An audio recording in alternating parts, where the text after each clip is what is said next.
Okay. Good morning or evening, wherever you are. This is going to be Yakuza Dead Souls. Obviously, it's one of the longer games on the schedule, so I very much appreciate being given the opportunity to do this for you. Let's just get into this, because we're going to be here a while. So, let's go in 3, 2, 1, go. So, I should start off by saying, if you've never seen the Yakuza series before, this isn't a Yakuza game. It is, but it's not. So if you're confused, you won't be in a little bit. Don't worry about it. You'll see. So the Yakuza series has had the Yakuza series has had a very long history. So it started with the OG one. It started with the second game, the third game, the fourth game, and then this. This is Yakuza Dead Souls, known in Japan as Ryuga Gotoku of the End. So, basically, it was marketed at the time as like, oh, it's the end, blah, blah, blah. And the first image we got was the main city Kamurocho, which is always the mainstay of the Yakuza series, in ruins and destroyed. We had no explanation as to why until we learnt about the game and the gameplay, which you're going to see very, very soon. So if you don't know the Yakuza series is a traditional brawler. It is an action RPG. With the introduction of Yakuza 4, we had 4 playable characters. Dead Souls carries on that tradition with 4 playable characters. I'm going to be getting a whole bunch of mail here, because we're actually in Premium New Game. If we were in pure outright any percent, we'd be here for another hour and a half, and I'm not going to put you through that. Trust me. Because normal zombies in pure any percent will take about 4 or 5 hits to go down, and there's a lot of them. These will stop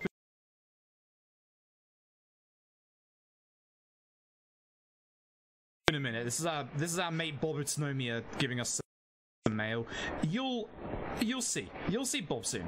But basically, to sum up the plot so far, Kiryu over in his orphanage with his, let's just say, adopted daughter Haruka. She's come back to Kamurocho for a janitor of their old orphanage's retirement and has gone missing.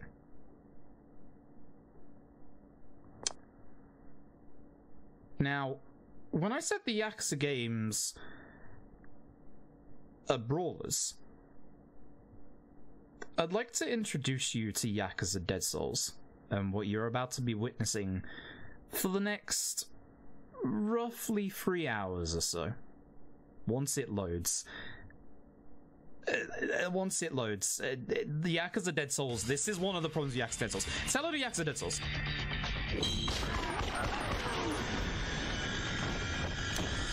This isn't a brawler anymore. So, Yakuza Dead Souls is a third-person zombie shoot-'em-up. A far cry difference from the action adventures that we're all used to. Yeah. Now, again, one of the reasons why we're on New Game Plus is because New Game is because obviously, if we were on normal, like, pure out-and-out New Game, it would take literally an extra 5 shots to kill basic zombies. Now, you're going to see me camera down here, because with the old engine, and this engine was first used for this game, ironically enough, it was also then used for Yakuza 5, Yakuza Ishin, Yakuza 0, and Kiwami 1. But by doing this, all the civilians despawn. Like, they don't if they're on the screen, but they do if they're too far away. So that's a very useful bit for around Kamurocho. It won't work when we're not in Kamurocho. And also, it has the traditional old-style PS2 alternative camera angles where it will absolutely ruin your controlling when it swaps over to a different camera angle. So you have to, like, reset your stick, or you'll just start glitching out and getting caught on, like, scenery and stuff. Now, that's the first chapter. Well, that's the first part of the first chapter, weirdly enough. There are 4 parts with a finale, all cut into 4 chapters. And you'll see the basic structure. Some of these parts are super short like that, Akiyama, for the most part, is super short. We're going to be running around a lot with Akiyama, and that's important, because New Game, we have a weapon. We have a weapon that's a little on the overpowered side. And again, if we were on any percent, this is a big long tutorial. You have to learn how to kind of kick them, pick up furniture and stuff. We won't be doing that, because that's slow.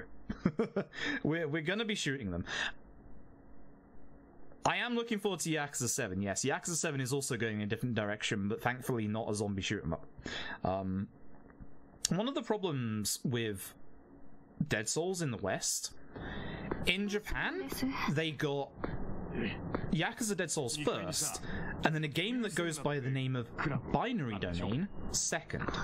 So everything that they learned from Yakuza Dead Souls, they were able to apply to Binary Domain. So the third person shooting in Binary Domain, the enemies themselves were satisfying to shoot, they all reacted in different ways, and it was really fun to play. In the West, it was the opposite way around. We got Binary Domain first, and then we got Yakuza Dead Souls second. So we technically got the game that they developed first second, and it doesn't play as good. So we're playing as Akiyama. He was introduced in Yakuza 4. He is a loan... He's not a loan shark, but he loans out money to people with promises. Like, he has massive amount of money. And basically, what's happened is he and Hannah were going on a debt collection in Kamurocho, and then all of a sudden a body came flying out of a window, and it was zombies, as you do. Now, you'll notice that Kamurocho is a little destroyed right now. I'll concede that one of the cool things that Yakuza Dead Souls does, we're now in the infected zone. So we're not able to get out. It's been blockaded off. We've got to go this way. It doesn't look like it on the map, but we're basically being shepherded in a very specific direction. Obviously, run and gun is going to be Akiyama's main style of play. Now, this is the other reason that Dead Souls is a little rough. The FPS is a little... not great. A little really not great, and I'm trying to get across a whole bunch of fire so that it doesn't stop me. Yeah, you're gonna be seeing a lot of FPS drops, and the other trouble with that is that literally I'm going to be doing my best to try and stop those FPS drops, because too many FPS drops are gonna be really bad.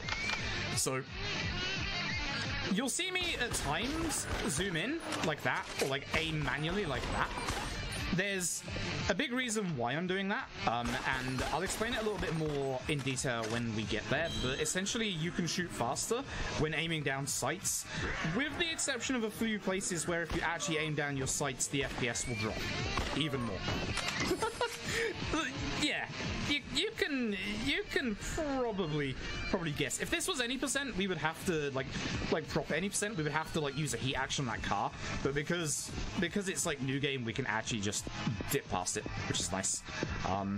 So basically, overnight, Akiyama's secretary Hannah has gotten a really bad fever, and obviously there's a bit of a zombie outbreak. So we're a little worried. So he's going to a place called Dokimoto's clinic, because obviously he's a doctor. Unfortunately, there's a big barrier in the way. This is Nagahama. He's a Yakuza. He's an actual Yakuza. He speaks about the legendary Yakuza Kazuma Kiryu. Never heard of that guy. Nope, definitely not heard of that guy. But he tells us about this DVD shop where there's a whole bunch of like weapons stacked up, because you know the Yakuza have a lot of hidden weapon supplies around the entirety of Kamurocho. So we're going to go over to that weapon supply point. We're supposed to only have a singular pistol. Every character has two weapons: a singular pistol and then their signature weapon. Akiyama's signature weapon are dual pistols, which are just better than a single pistol in every way imaginable. Yes, the Yakuza games are very good. This is not your proper Yakuza game. This is a lot of fans consider this to be the title that almost killed the series in the West. After we got Yakuza 4, we got this, and we were supposed to get Yakuza 5, but for a couple of years, everything went very, very quiet, and there was even a report that Sega at one point said that Yakuza 5 would never come out. Yakuza Dead Souls did not sell well. Yakuza's Dead Souls is very much hated by a large part of the Western community for the obvious reasons that people feel like it was the reason that the series almost got destroyed in the West, despite the fact that these days, obviously, as you can see, we've had a very, very, very good, brilliant resurgence of the series, thanks to Yakuza 0 and beyond, obviously. And speaking of Yakuza 5, Yakuza 5 is a beast, and like I think I heard one of the reasons why Yakuza 5 took so long to come out was not because of the fact that this game didn't sell very well, but because of like issues with translating it and getting like the text injected in the game, because this Yakuza 5 has a ridiculous amount of content, which is why the HD remaster is going to be amazing. But like the Yakuza games themselves have a massive amount of content to them. You've got the main story, so obviously we're going through the main story right now. You've got a whole bunch of side stuff. You won't be seeing any of the side stuff, unfortunately, in the speedrun, because obviously we're speedrunning.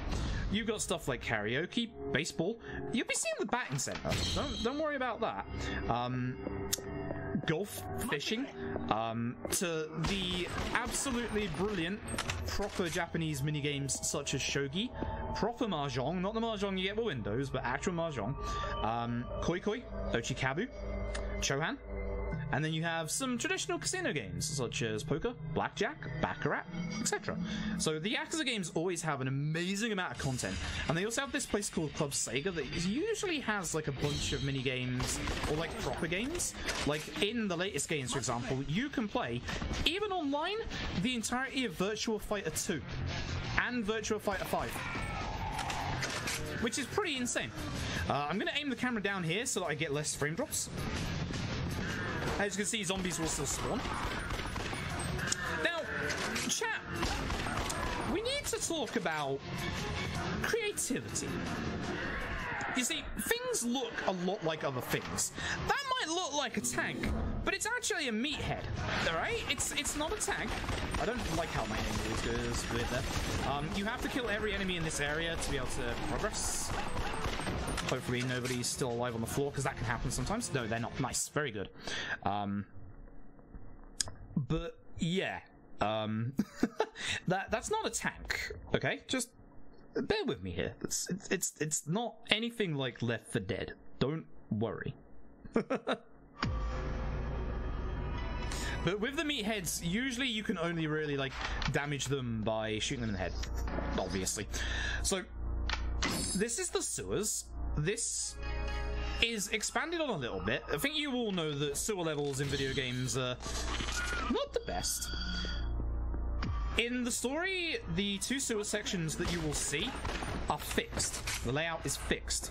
But in the game itself, the sewers here are all randomly generated and are a sub kind of not game, but like a submission kind of thing called the Subterranean, where you can come down to the sewers with each of the characters. They all have different amount of floors you have to complete. It goes up each time, so like the last character has something like 50 floors or something like that, whereas Akiyama only has like 15. But in total, when you get to the end of it, you get a really cool weapon that you're going to see in this run. This is not a witch, it's a crybaby. She's not gonna yell and summon zombies. That also messes with the FPS. It's not a witch, don't. And then here's the exit. So, you'll be seeing the sewers one more time. In a little bit, actually, but not just yet. You get graded, as you can see, after every single thing. We're not looking for a good grade. You can see that my levels are pretty large. You don't, even in any percent, you don't need that high of a level. So basically, much like traditional Yakuza games, you have, obviously, these experiences, and you get ability points. You can spend those ability points into certain different areas of each character. Most characters do have exactly the same stuff, so it shares between the characters. But one of the earliest, I think it's even the very first one, because the tutorial, they give you a tutorial on it, is Headshot Master. So what that does is when you aim down sights, you lock onto a zombie's head, which is super useful in some cases. Not all cases, but in some. But now, after going through the sewers, we're in the not infected part of Kamurocho. And I will admit that one of the things I actually quite like about Dead Souls is you'll be seeing the infected zone grow as we go through the game. Unfortunately, there's obviously downsides to that, where it makes it a lot harder to traverse around Kamurocho itself when we have to, and also it makes it so that the actual like zombie shooting parts later on are much longer. Yeah, Kenzan and Ishin are amazing, and I understand if we don't get them in the West, but Ishin especially is in my top 10 list. So we're supposed to go to Dokumoto's. Dokumoto's is over there. We're going this way. This lad here is Kamiyama. He's the resident weapons specialist in the Yakuza series. There's two of him on the map. If you go to Dokumoto's, he's waiting there in front, and he won't let you go past until he takes you to his truck. Even now we have to go through his tutorial. So we go backwards because it's a lot faster. We save about 15 seconds by going to him. So if we were starting from a fresh file, what we would be doing is we would be modding our equipment here or buying them. We'd be modding Akiyama's... No, we wouldn't actually be modding Akiyama's pistols because you don't have the money or the materials. Unfortunately, even though we are technically New Game Plus, we can't get past the tutorials in this chapter. Most of the other tutorials you can skip. This one you can't. And this next one coming up is going to sum up the monotony of Dead Souls. Because Dead Souls isn't a bad game. You can see, well, it is.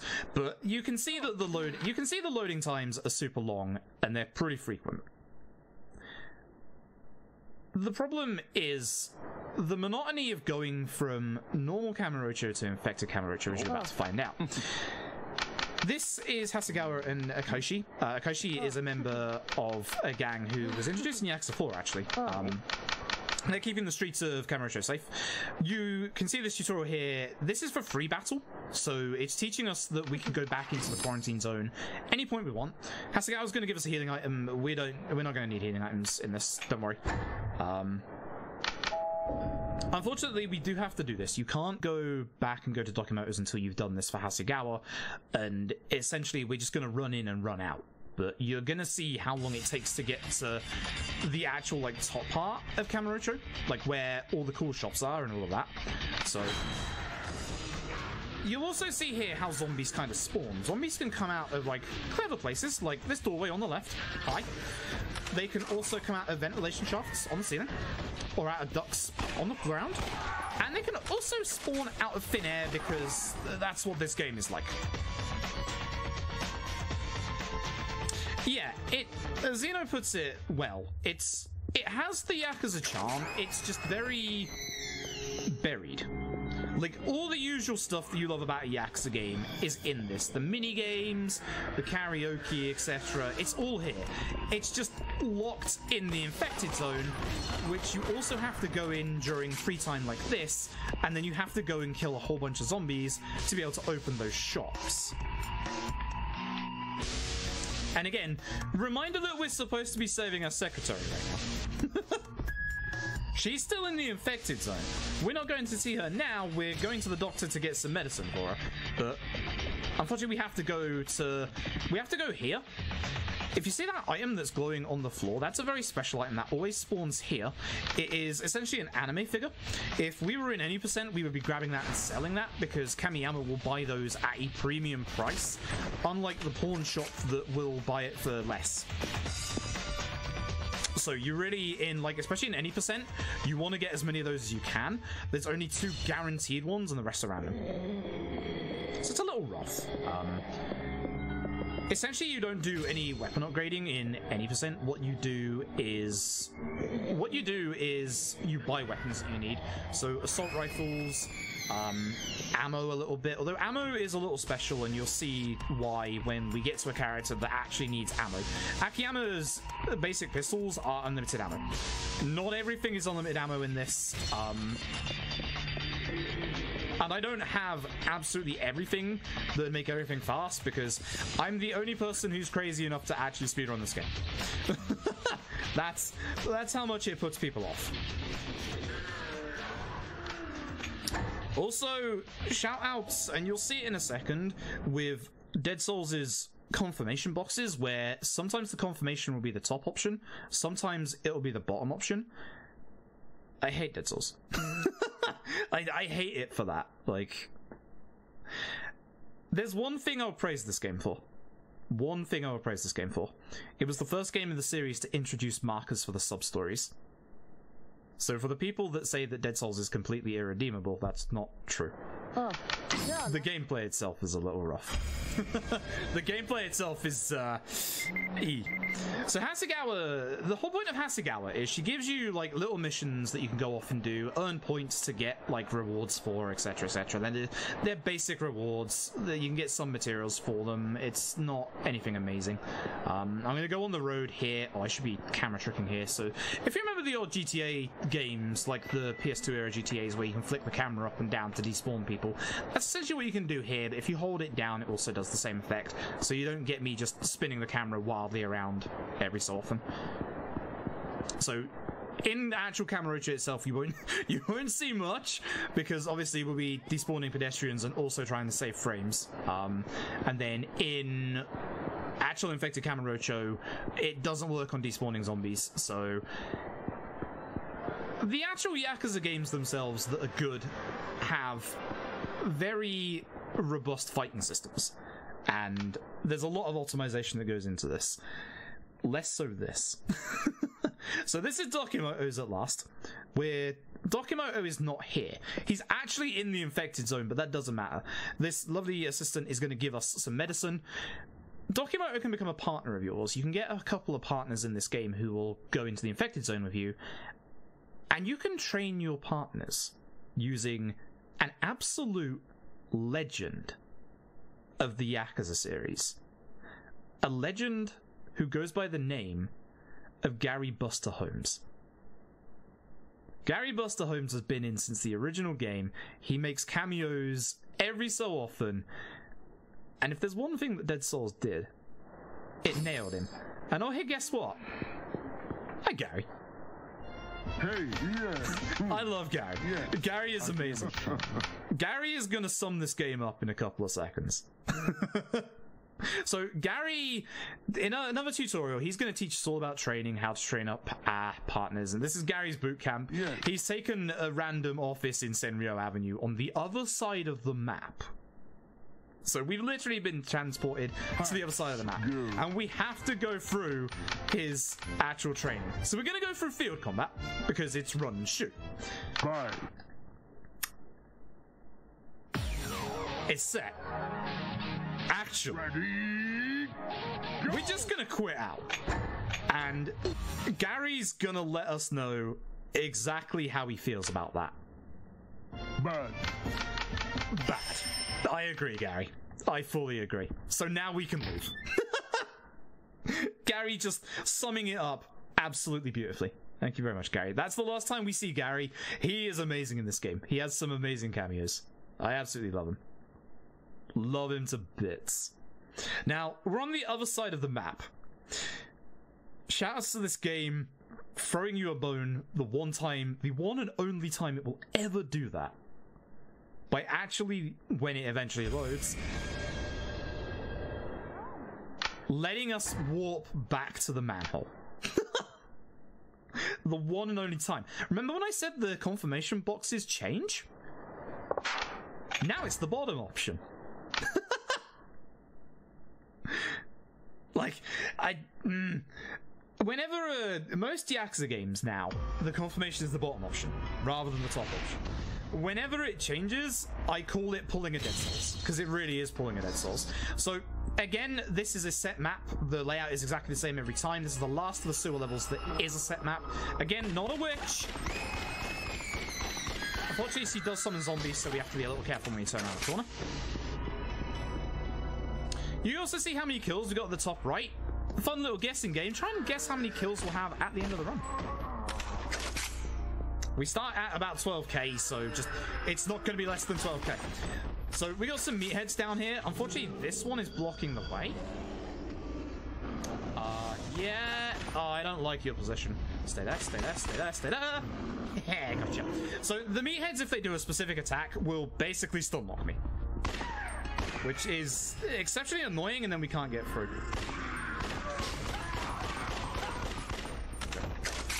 Lovely. So what we're doing is we're trying to get back to our secretary now. We've got the medicine. We can go and give it to her. Unfortunately, again, we have to go all the way around. It's very different than other mainline Yakuza games, because at least with normal mainline Yakuza games, you have like the taxi systems that you can use to quick travel around Kamurocho, etc., but you don't get them in the infected zone. And you also have the fact that there's barricades like this, which mean we have to go around a little more of an awkward route, especially with zombies in alleyways and such.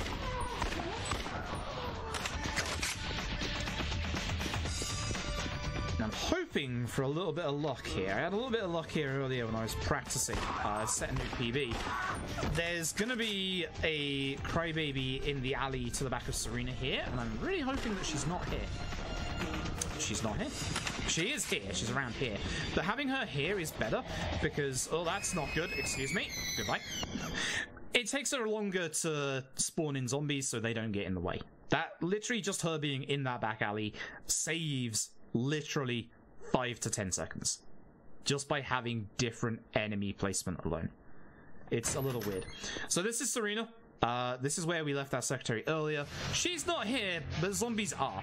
These two zombies, so you see here that I'm using the actual manual aiming and how it snaps to the head.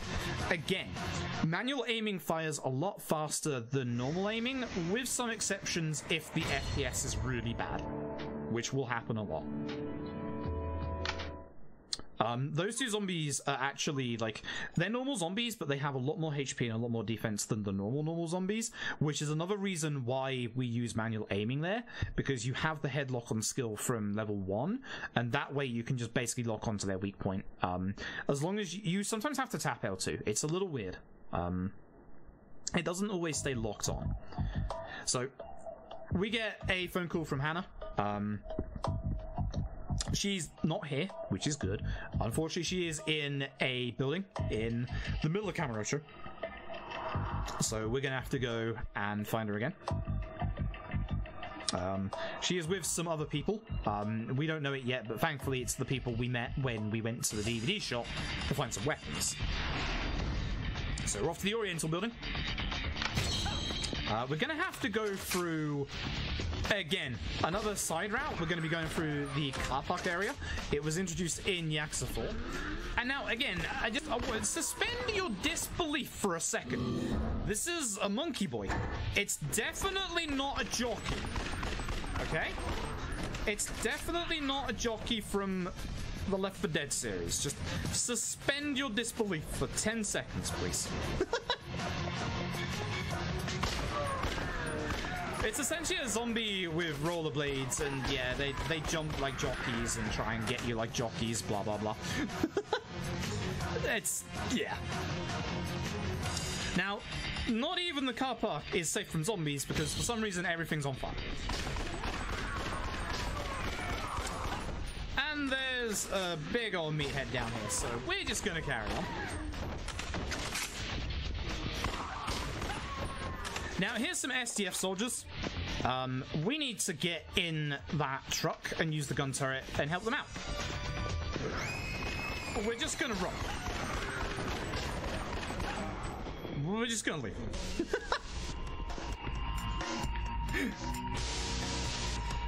Definitely helping. So now we're in another part of the sewers.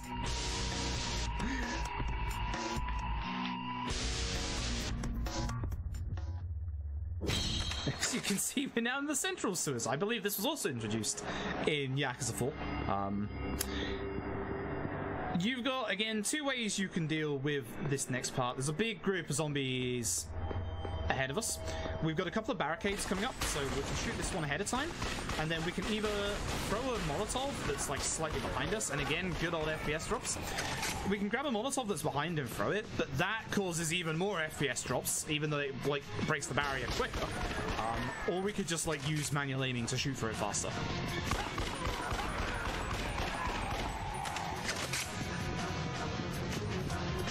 So again, we're just going to be running on forward, making sure we don't get caught by any zombies.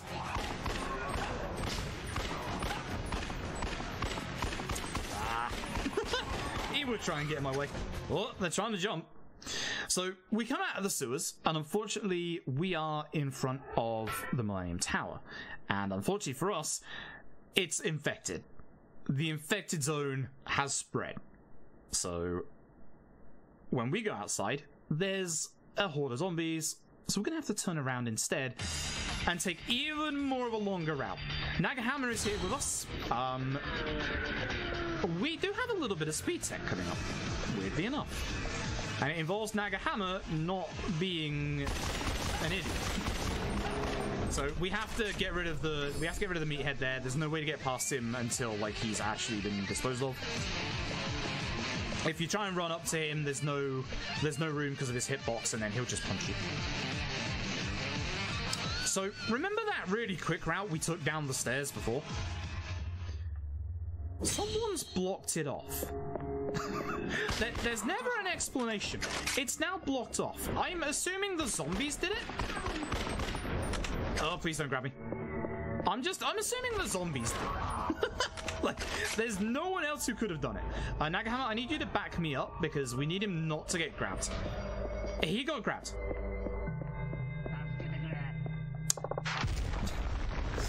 Thanks, Nagahammer. I appreciate that. And he got grabbed again. So, we need him not to die. I might have to save him here. This is going to cost some time. He'll be fine. He'll be fine. You see that medical icon next to him?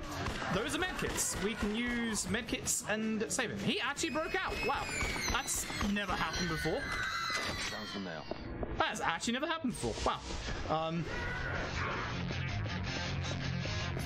Okay. Right, so the speed tech is coming up in the next room. There's gonna be a big, massive horde of zombies in the main room again, like you saw earlier. What we're gonna do is we've got to get Nagahammer to the other side. There is an early trigger. If Nagahammer doesn't get caught by any zombies or anything like that, then we can hopefully hit that early trigger and have the next cutscene load early. We're gonna tell him to back us up still. I'm gonna kill that zombie because he will get stuck on that zombie. This one as well. One's gonna spawn to the right. So hopefully he sticks with us and doesn't stop. Go very, very careful here. Hopefully he doesn't get caught on that.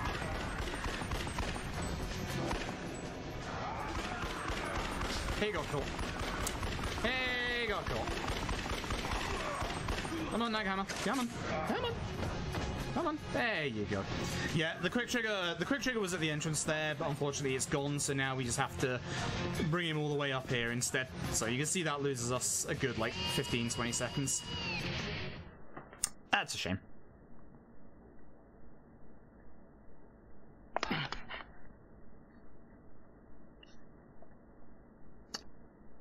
That's something that's theoretically possible. I've never seen it before. That's the first time I've ever seen an NPC break out of being grabbed by one of the cough jockeys cough. So it's possible, but I've never seen it. It doesn't happen very often. And the trouble is, I believe that if he dies, then it is a game over. So yeah. Because we have to get him to the end point, which is why him getting grabbed there was unfortunate. It will always ask us to save our progress after every instance of the infected zone, and I really dislike it because the PS3 UI for saving is absolutely awful. Because it will ask you if you want to save, and then it will ask you, are you sure you don't want to save? Very sure, thank you. And it's worse if you accidentally hit yes to save, because if you then try and back out, it'll ask you, do you want to back out? And then it'll ask you again, are you really sure you want to back out and carry on playing the game? Yes. Good old PS3 UI. So, we're telling Nagahama that our secretary is in the Oriental Building. He's gonna show us a way in. Then we're gonna get introduced to the NPC who introduces us to the subterranean area.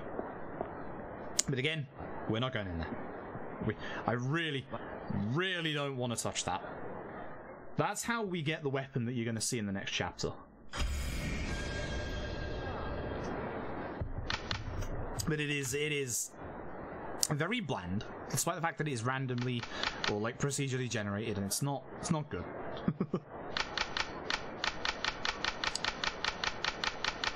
But yeah, he's telling us about this urban legend of like the sewers of Kamurocho and monsters being in there, which I mean we know it's zombies, but it's actually someone really cool who is also a Yakuza OG, so I won't spoil that surprise. So we're being let in a secret way through, which this is the only time you can go through. But basically, Nagahama there is basically your point of no return with Akiyama. So this is the last big set piece with Akiyama. We're in the Oriental Building. We've got to reach the top floor. We have to kill every zombie on the way here, so we want to make sure that I've been very lucky so far and haven't seen zombies basically... Oh, there goes the FPS again.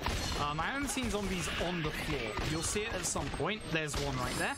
The zombies can get kind of... Even though you can shoot them in the head, they can actually, like, if their head doesn't, like, pop like that, they can actually have their leg explode instead. And that's a problem because this zombie's holding a 2x4. Wonderful zombies. Because if they fall on the floor like that, they're still alive. And then you have to manually aim to kill them.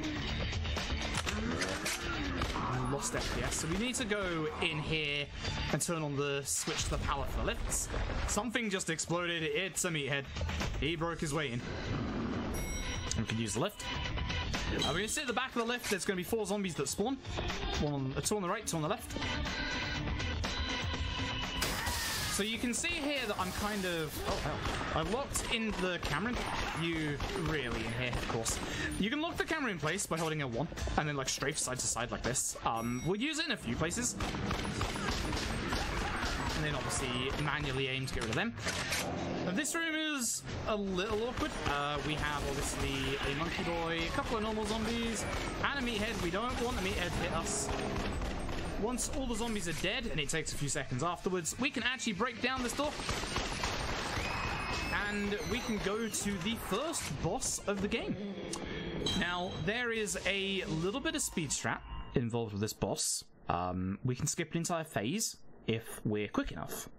Which hopefully we are, because I've been failing this quick strat the past couple attempts. So, as I said earlier, we find Hannah. She's hiding here with the folks we found in the DVD shot earlier. Now, again, suspend your disbelief. I promise you this is not a liquor. He just has a really long tongue.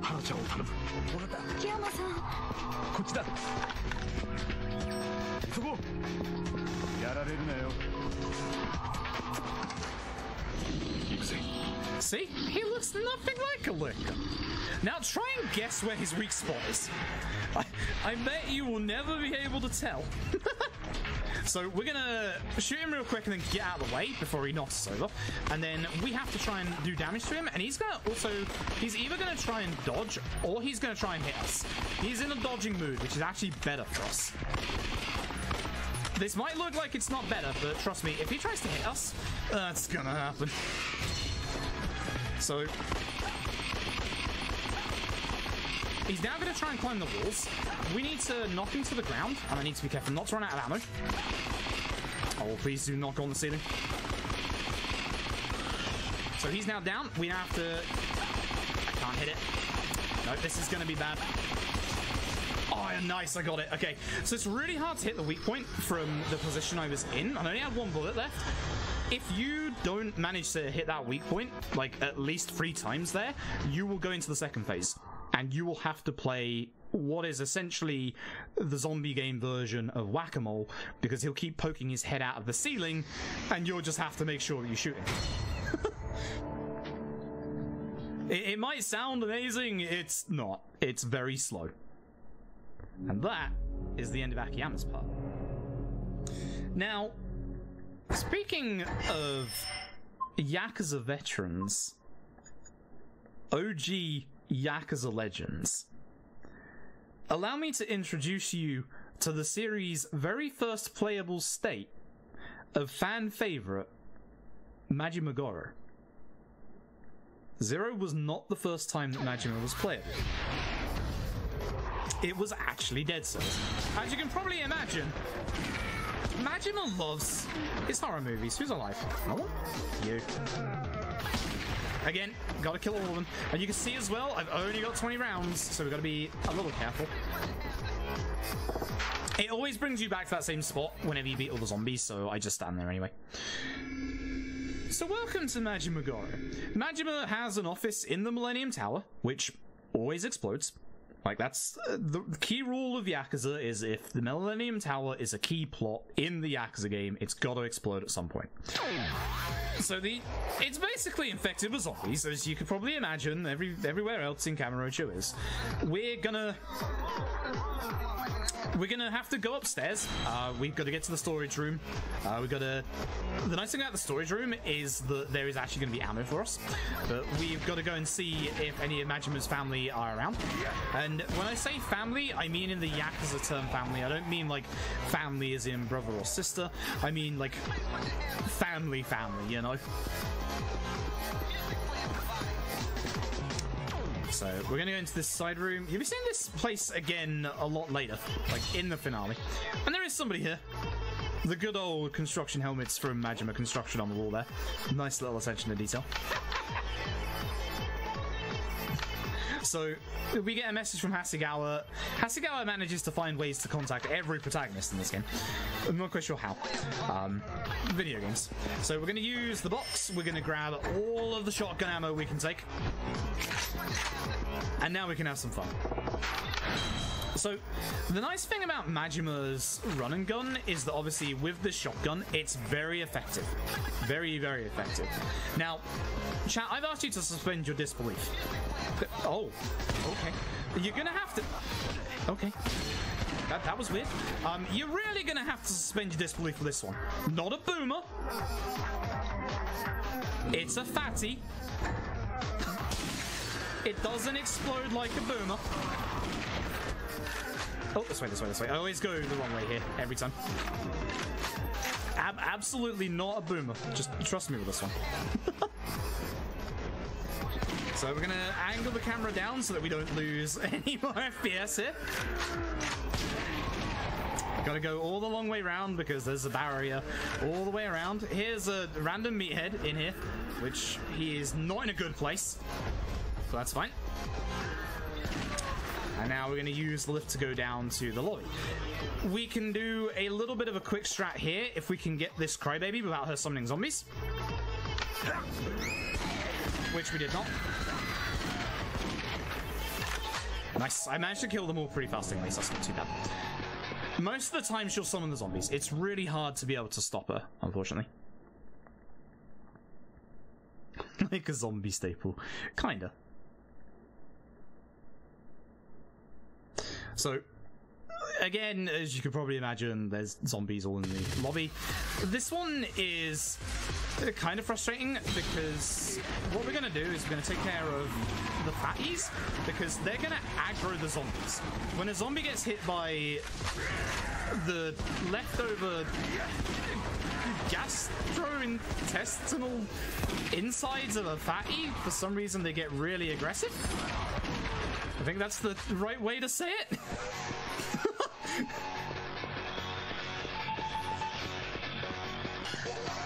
So we're going to run outside. We are going to try and figure out what's going on. We're going to make a phone call to the 5th chairman. No, not the 5th. Sorry. The 6th chairman of the Tojo clan, Daigo Dojima. Good old Daigo in Yakuza fashion just comes and goes as he pleases. And it's certainly the case here as well. We're gonna figure out that Daigo is actually holed up in a place called Kamurocho Hills. And again, to lavish a tiny bit of praise on Yakuza Dead Souls, Yakuza Dead Souls is the only place with an actual semi-explorable Kamurocho Hills. Which is very weird because the Kamurocho Hills has been a very big plot point in the series for a very long time. So, on our way over, we're going to see a minibus full of people and say hello to a new boss fight. Now, if you thought the FPS drops earlier were bad, oh boy. So, this is not Attack on Titan. But this is a very, very large zombie. Now, he doesn't have a weak point yet. What we're gonna do is we're gonna manually aim and shoot him. Every part of his body that has rocks is armor. That's a good first opening hit. Every time you break his armor, as you can see, the FPS drops. I'm gonna reload now so that I can do the next part quickly. His head is, ironically enough, not the weak point, and again, this is one of the places where headshot mastery isn't useful. When you get his HP down to 3 bars left, he will shed the rest of the rocks covering him, and he will now be a little bit better to shoot. Now, he's going to grab the car to his left. He didn't, that is fantastic. Okay, so we're going to hope that he does a specific move. In the Yakuza series, I didn't mention this earlier, you can do these things called heat moves. So what I could do is I could actually use a heat move to blow that car up. There's not that many heat moves in Dead Souls because it's not your traditional Yakuza. But it's actually a lot quicker to just let him raise the car and then take out the weak point on his chest. That's not the last time you'll see one of those. That's not the last time they will get rid of the frames. Literally, one of the big time-saving things in this game is trying to save frames. There's a bit right before the finale where that will seriously come into play. So, as you can see, the infected zone has now gone around to the Millennium Tower. So, we're going to have to find a way to escape the quarantine zone, and fortunately there is a way. We're just going to have to head northwest. I'm gonna forgo this ammo, actually, because I'm pretty well off on ammo at the moment. So, as you can see, this is where we went to Dokimoto's place. That's Dokimoto's on the right. So now, thankfully, we can get through here. They've opened this up so that we can just... I hate zombies all around. They've opened it up so that we can easily traverse and get through. Now, in a bit of not needing to suspend your disbelief, this is a new zombie called an aggro. They're headphone-wearing zombies where if you attack them or, like, get their attention, they will go after you quite relentlessly. They will do flying kicks. They will interrupt your attacks. You'll see a lot of them.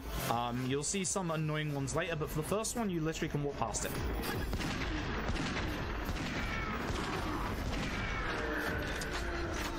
And as you saw there, the zombies just spawning in from literally nowhere.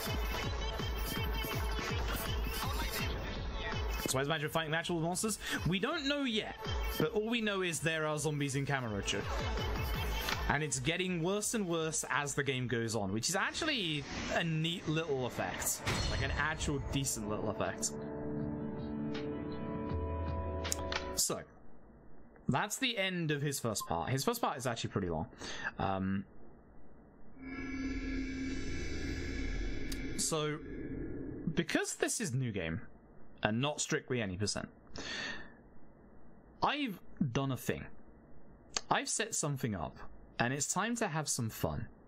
Because if we didn't have this thing, it would take about an extra 45 minutes to finish this game. And we're not going to do that. We're getting through this as fast as possible. So once it does eventually finish loading, I'm going to utilize the save point behind me. Here's something super weird about this. When you have weapons with characters that you equip, and it's not the default 2, so the character's signature weapon, which in Majima's case is a shotgun, and also the pistol that they give you, they put them in your item box, and item boxes are utilized via the save point. Allow me to introduce you to what is called the satellite laser. You can probably guess what it is. I will demonstrate it in a little bit. See that little question mark on the minimap on the bottom left? Again, that is a sub-story marker. Dead Souls was the first Yakuza game to give sub-story markers, and I should be camera tricking here, because otherwise people spawn in.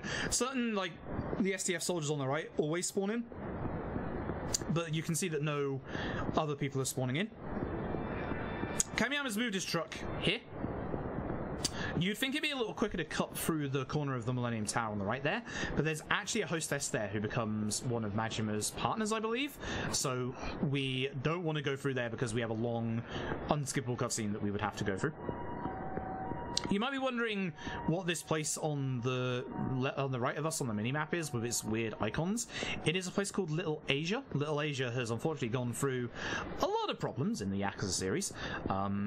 But in this game and in 4, you cannot enter Little Asia unless the character speaks Chinese, because most of the residents of Little Asia are actually Chinese, and they basically don't let you in, with exceptions. And as you can probably guess, we'll get one of those exceptions in a little bit. Now, even though I've got the satellite laser, you're not going to see it just yet. What you are going to see is a brand new type of zombie. Not one of the special infected, but a brand new type of normal zombie. And they are awful. They are the worst. They suck. There's no easy way to put it other than they are awful. So I'm going to introduce you to Molotov zombies. Now, I'd like you to try and figure out why they're called Molotov zombies. Yeah, they have Molotovs.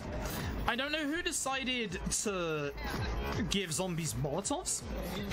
It's a very genius idea, because zombies with Molotovs are the worst.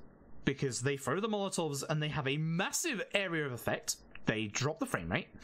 And if you're in that fire, it will stun lock you. For a very long time. And you can get chain stunned. Molotov zombies are absolutely awful. Now, that's Satellite Laser. Welcome to Kamurocho Hills. This is the one and only game in the series where you can... It's a little bit, zombified at the minute, but you can actually walk around and go around Kamurocho Hills, which is kind of a big deal. This is the Satellite Laser. It does exactly what, you expected. We have to clear out the area in front of the hills, so it's actually quicker to use the satellite laser. It's actually no. It's... From my testing, it's not necessarily quick to use the satellite laser. Because certain zombies here actually are pretty resilient, and your shotgun actually clears through zombies quite well when they're grouped up like that. So the satellite laser here isn't actually necessarily that quick. It depends on how good placements you get with your zombies. Which is very tired and confused people. It's been a long day. It's been a very, very long day.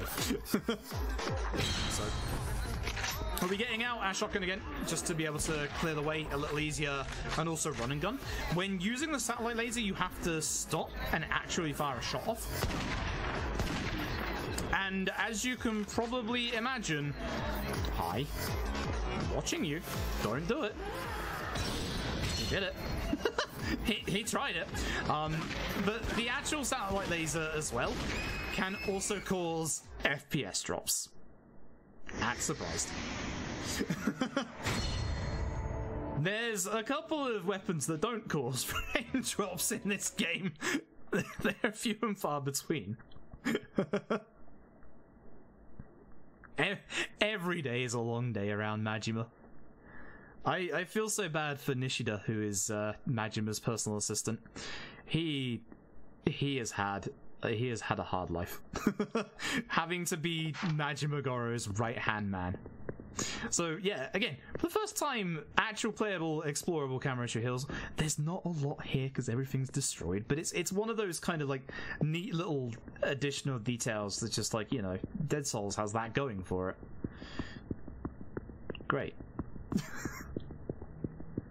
I actually, a little secret, I actually quite like this game.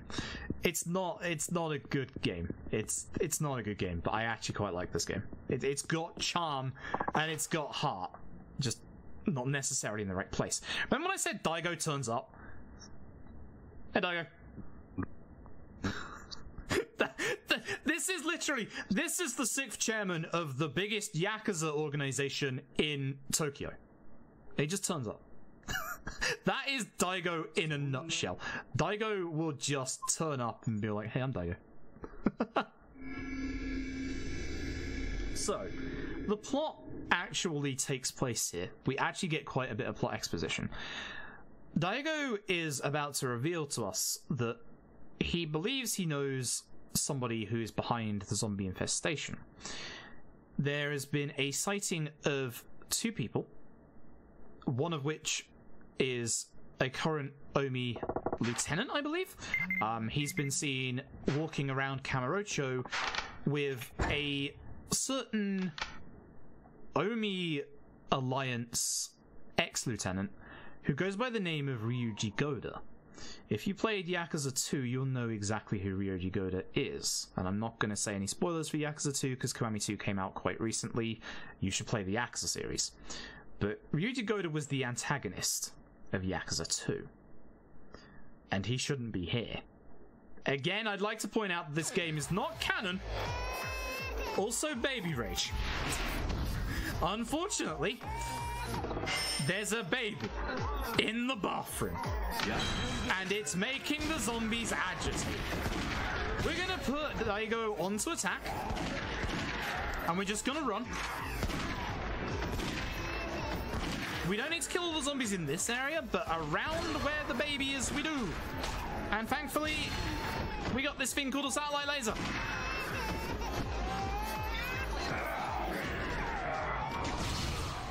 A satellite laser can also do that, by the way. I think these 2 also have to go down, because they spawned in around behind us.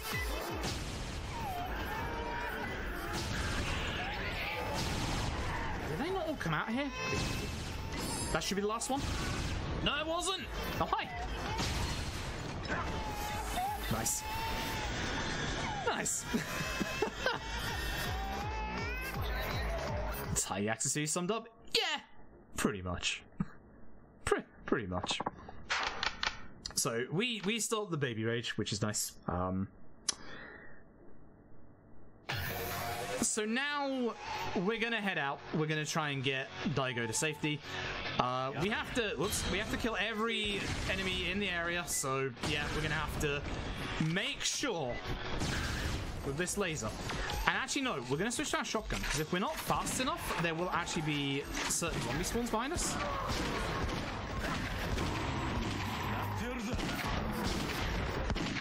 So I want to be as far forward as I can get before they obviously spawn in. And now we'll go back to the laser. And again, they have to be dead, so we're just going to double check and make sure. Yep, you as well. Sorry, sir. Yeah. So those little points that you see coming up on the right, those are all for Hasegawa. Again, we're not going to do that in the speedrun. Slope, nice, we've got everybody. Right. Here comes a weird bit. Here comes a very weird bit. We're putting the satellite laser away for fear of game over. We've got unfortunately a little bit here where we can't do anything. So we've got to protect the barricade. Daigo's gonna make a new barricade to make sure that everyone in Kamurocho Hills is safe, even though the back door is open. Don't ask me. But we're at the front, and we're going to have to protect this barricade. Now, I'm going to point something out about this barricade, because this is cute. And by cute, I mean, this is awful. So, we're gonna shoot some zombies. Note the barricade's HP at the bottom right, and note there's no zombies here. So let's go and kill some zombies. We don't have to kill every zombies, and they will infinitely respawn. We're gonna kill him. We're gonna kill him. Have you noticed it yet? Have you noticed that despite the fact there's no zombies here, barricade's HP is going down? When that hits 0, that doesn't end this section. That's game over. This barricade automatically goes down. And by the way, you can shoot it. Now, as you can see, there's a zombie spawn here. There's a zombie spawn in this truck. On legend difficulty, I'm fairly certain you cannot let the barrier get hit at all. And zombies are a lot tankier than this.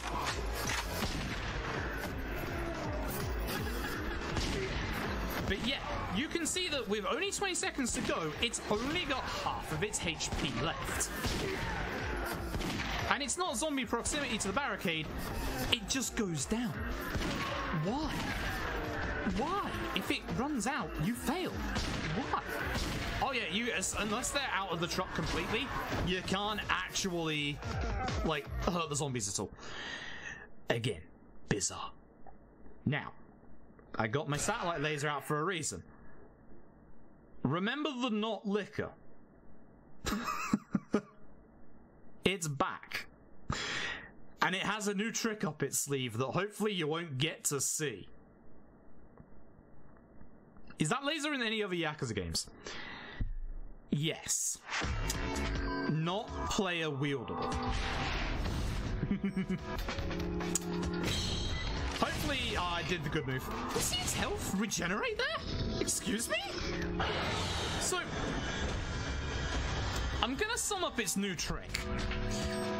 Invisibility. The lickers can now go invisible. Except for the fact that their weak point on their stomach doesn't go invisible. So you can still see it, and you can still shoot it. Yep, you'd be right about that, Alice. That would be zeros. That would be zeros. For completing... And it's slightly different in certain Yakuza games, but for most Yakuza games, when you do all the sub-stories, the final sub-story is a super boss. And that super boss is so cool. But the fights are really hard. With the exception of one game, I need you to back me up here, Daigo. Don't get caught by zombies. And that game is Yakuza Dead Souls. No Molotov zombie, bad Molotov zombie.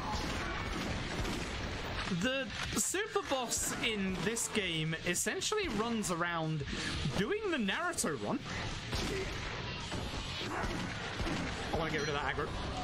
And then doesn't do anything at all. If he does attack you, it's super strong, but he doesn't do anything at all. He's absolutely pathetic. And your reward for beating that super boss is this satellite laser. Hence why we have the satellite laser on the new game. Because, sensibly, we put it on Majima. Now, you might be wondering why we didn't put it on Akiyama. A lot of Akiyama... Oh, no. A lot of Akiyama's gameplay is just run and shoot. Last zombie. This keeps happening with the satellite laser, you gotta be careful. So you have to kill every zombie that spawns as well. Nice. That wasn't too bad. Could have been a bit smoother, but that wasn't too bad. We'll take that. But essentially, we're going to a safe place that goes by the name of Purgatory. Again, an old Yakuza staple. This used to be an old train station. It is a rundown subway station. A person called the Florist took over it. And you'll see what that's like here. Basically, it's a place of pleasure for the rich, and there's a casino in here. Like, there's an out-and-out casino in here. You can play poker, you can play blackjack, you can play baccarat. You can have fun. Like, it's a nice place. In most of the Yakuza games, there's a Coliseum here. But not every Yakuza game has a Coliseum, and this game doesn't have a Coliseum, because how are you supposed to brawl with zombies? You know? So, we're walking past this SDF soldier. Zooms in on Majima's arm. Majima, just before we went into the sewers, unfortunately got bit. Majima is infected. Now, that's actually a sub-story we just passed, where you can try and get, like, a cure for Majima. I think it gets you a partner for Majima. Obviously, we're not going to do it because, obviously, you know, time permitting. But Majima's basically infected. We're now going to the florist. In the previous Yakuza games, he was called Kage because I think the reasoning was they needed a name for him in the Western version, but in the more recent games, he only goes by the Florist, or the Florist of Sai. So he's actually the Florist. He's not supposed to be Kage, but he is the Florist. He doesn't like wearing shirts. Neither does Majima. I don't know what it is with the Yakuza and not wearing shirts, but there you go. So there's Ryuji on the left. I believe that's Nikaido on the right? Yes, that's Nikaido. We don't know why the main antagonist or a very old previous big shot of the Omi Alliance is suddenly waltzing around Kamurocho, but he is. And he was a big threat before. Now, slight problem with the satellite laser. You can only have one at a time. And again, wonderful Dead Souls making its confirmation box the bottom one instead of the top one, and randomly changes them because why not? Oh, Akiyama turns up. I should mention that. Akiyama turns up. He might know where Ryuji is, and he might be slyly suggesting to Majima to go there. But Daigo has told Majima not to go, and Majima would never, ever disobey orders. Never. So, thanks to Akiyama's suggestion, we're gonna go see Ryuji. He's in the batting center. And there's one thing that we have also figured out in this, in that Kiryu's adopted daughter Haruka she's in Kamurocho because she's been kidnapped, which, if you're keeping track of the series so far, this is about the 8th time in about 5 games. Loyal and super obedient dog, yes. Definitely not the mad dog. Definitely not Mad Dog Majima. Definitely loyal and super obedient.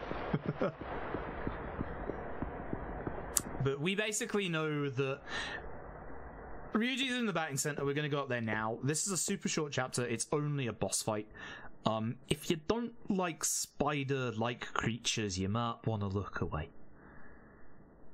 But don't look away, because when I said that Yakuza Dead Souls has charm, you're about to see something amazing. If you've never seen the Yakuza series has some of the best fight intros and some of the best mid-fight QTEs that you will see in any game ever.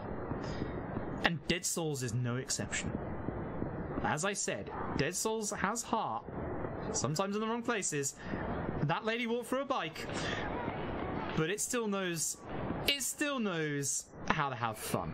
So what we're gonna do, we're gonna be very careful here. We cannot kill this boss with the satellite laser, because then we can't get the satellite laser on the 3rd character or the 4th character, which will cause us to probably go over estimate. By the way, my PB is 23 minutes under estimate, so don't expect us to go the full 310. We'll probably go very underestimate. If we have spare time, which we probably don't at the end, we could do a little bit of karaoke, but we probably won't. So, just letting you know, we might be 20 minutes underestimate. So this is I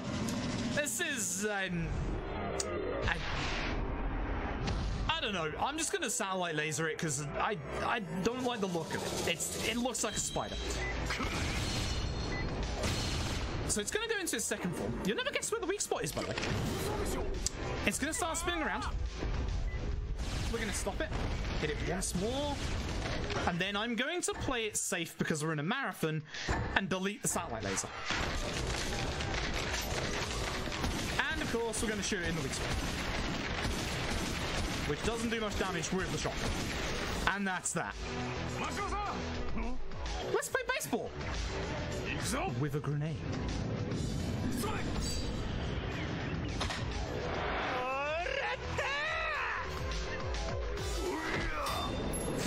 This is how grenades work, by the way.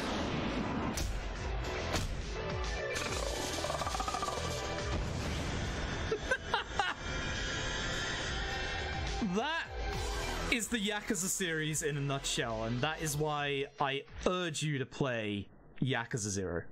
If you've not played any of the Yakuza games, please go buy Yakuza 0 and play it, because you'll get stuff like that. That is the Yakuza series. You won't get third-person zombie shoot-em-ups that have bad FPS problems. Nice S rank. Not hard to S rank that chapter. Oh yeah, that... It's interesting how the series has had to have something like that in every game. That moment in 5 is very good. But that basically is a good sum up of the Yakuza series, as well as Karaoke. Karaoke is amazing. But if you've never played a Yakuza game, Yakuza 0 is the best place to start. It's amazing. Like, this game, Yakuza Dead Souls, caused such a bad reputation and almost cost us the rest of the series in the West. And yet now all the games are out on PS4. It's crazy. We've done a complete 180 since this game. This game. That's why I submitted this game. This game is not a traditional Yakuza game. It's not even that good, and I still like it. I genuinely still like this game. But the Dead Souls name is kind of toxic in the Yakuza community. You've got crazy people who like it, hi, hello, and you've got a lot of people who dislike it. I actually think a HD version of this would be decent, because it'd get rid of all these loading screens. And it might have decent controls as well. So, we get saved by a certain Ryuji Goda.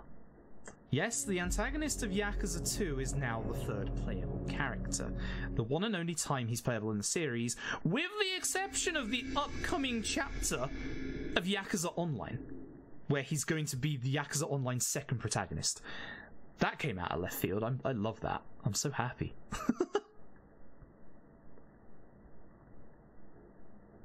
You only have a PS3 hooked up so you can continue Yakuza Dead Souls playthrough. Oh dear. So, Ryuji's got a very, very, very unique weapon. He has a minigun. That zombie's still alive.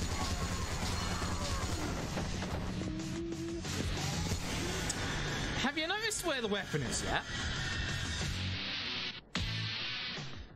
So, it's never explained in full. Yeah, if you played a certain sub-story in Yakuza 0, this guy likes pants. This guy likes bontans.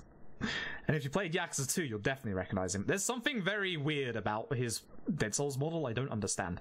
I really don't like it, but I love Ryuji. I love Ryuji so much. He's one of my favorite antagonists over the entire series. And here he is in playable form. In the most non-Yakuza game that is out there. So, Ryuji's unique weapon, and again, he also comes with a pistol. The game gives you like an unlimited ammo pistol, just in case. But his unique weapon is a minigun for an arm. Much like, as Red Queen Anya says, Barrett from Final Fantasy VII. Except this one's kind of cool because it's not always a minigun. As you'll see in a second. When we get through these loading screens. Now, this is one of the longest chapters in the game. And it's bizarre, and you'll see why. So, check out Ryuji's machine gun arm. Now that's cool. That's rad.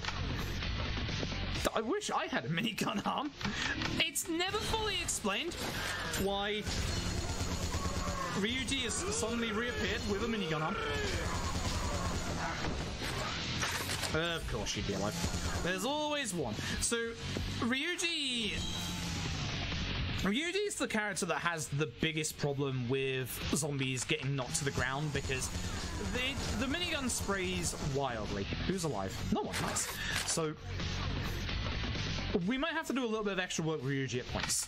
Now, we saved this random civilian.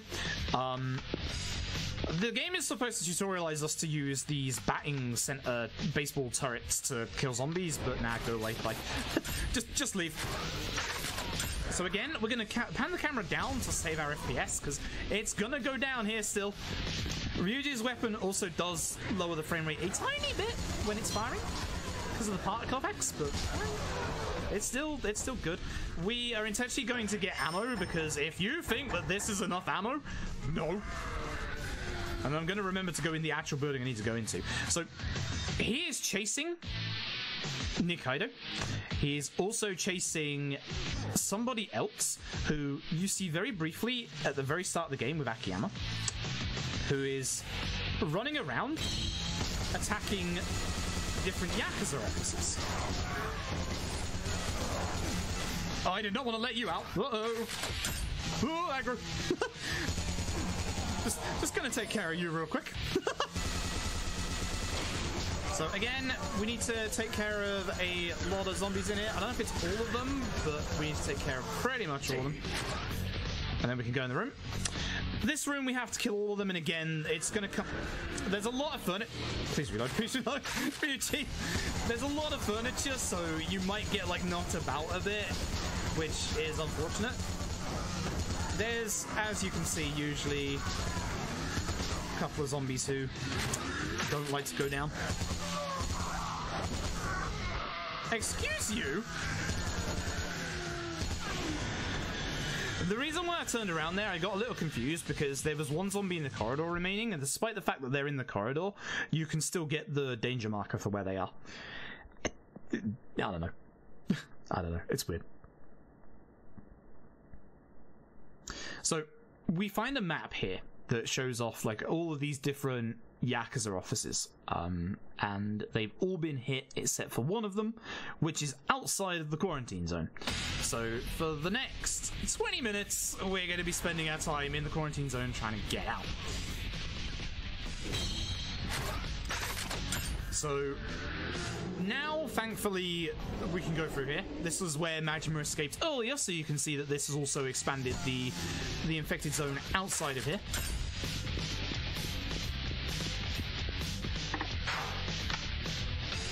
Here's some SDF soldiers. Will actually help these ones, unlike the ones earlier that we ignored. I don't know what's up with Ryuji's model in this game. It's so weird compared to 2 and Kiwami 2. I honestly think they messed his sideburns up, which is disgraceful. You can't mess up Ryuji's sideburns. They're amazing. They're too thick in this model. They're far too thick. They're more like spiky hair rather than sideburns. But they did my Ryuji wrong. I'm not happy about that. So here's a really annoying bit where we have to kill all the zombies in Theatre Square, and they're gonna respawn in certain areas a lot, especially here. So we're just gonna, for a second, like, keep taking them out. The STF soldiers might help us out every so often, we'll see. Again, we don't need any more level up abilities. We've got everything that we need. Everything else is worthless. It's stuff like extra inventory space and stuff like that. So I'm going to deviate a little bit from my route here, because we're going to have a little bit of fun. I'm going to come over it. I'm going to grab some ammo. Going to get grabbed by the not jockey. Oh, thanks for helping me, guys. I appreciate that.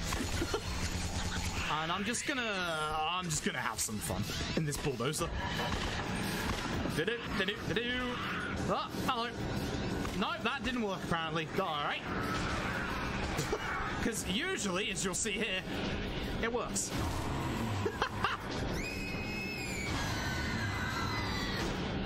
Yeah, you know, this isn't exactly that effective, but I don't know if this actually defeats the meathead. Yes! Yes, it does. Okay, there's still zombies spawning in over here. We gotta take care of them as well. Yeah, we gotta make sure that every zombie goes down, unfortunately, so it's kind of a pain. We have to make sure that every single one does go down. And even worse, they can actually go inside the theater here. I don't think there's anyone in there at the minute, because I didn't see a danger marker. Please let that be it. That's not it. No, they're in there. They're all here to watch a movie.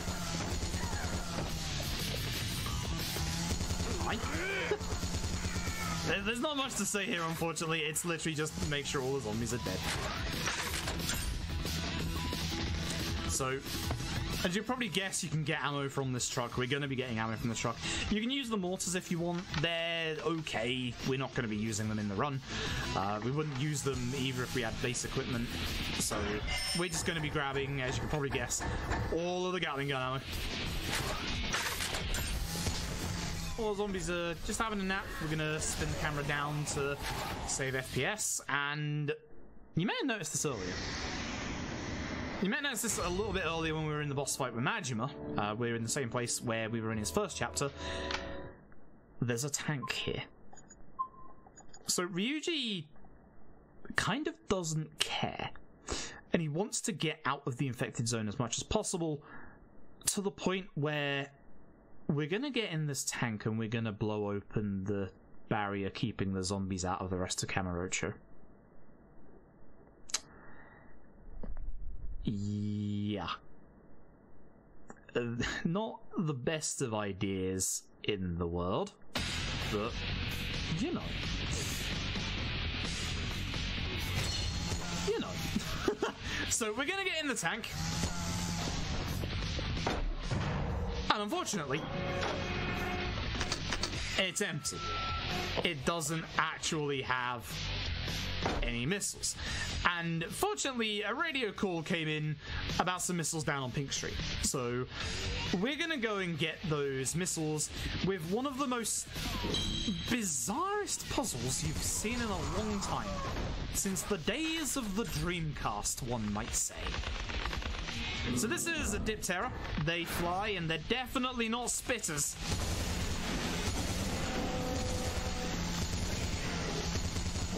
I'm lying, they totally spit.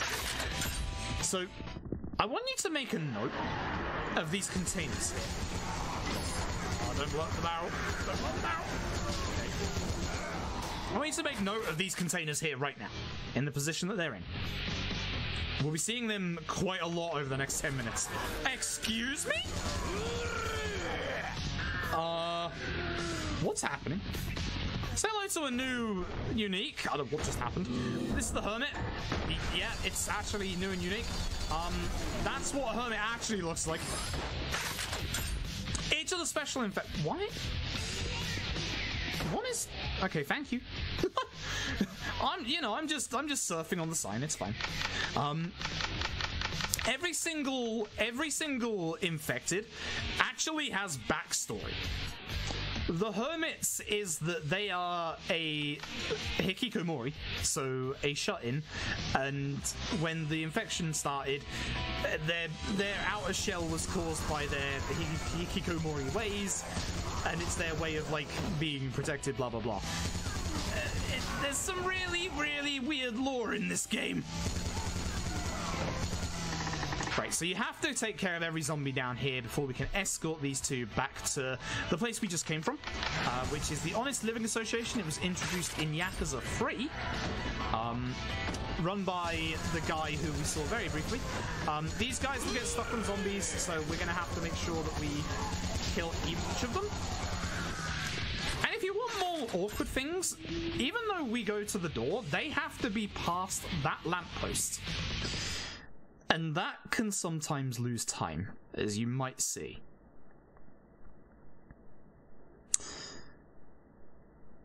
So, Ibuki here, who runs the HLA, he is going to say that there's a way to get the tank shell that was at the end of Pink Street back to the tank.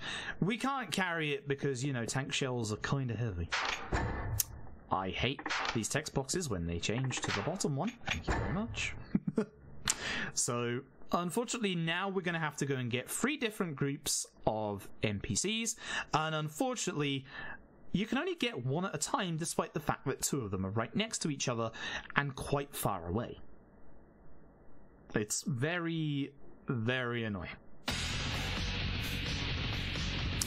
So we're gonna go and get the medium range ones first. Let's just call them medium range. They're like not the furthest away, but not the shortest. Again, you're gonna see these containers a lot, and just memorize their position. That's gonna become very important.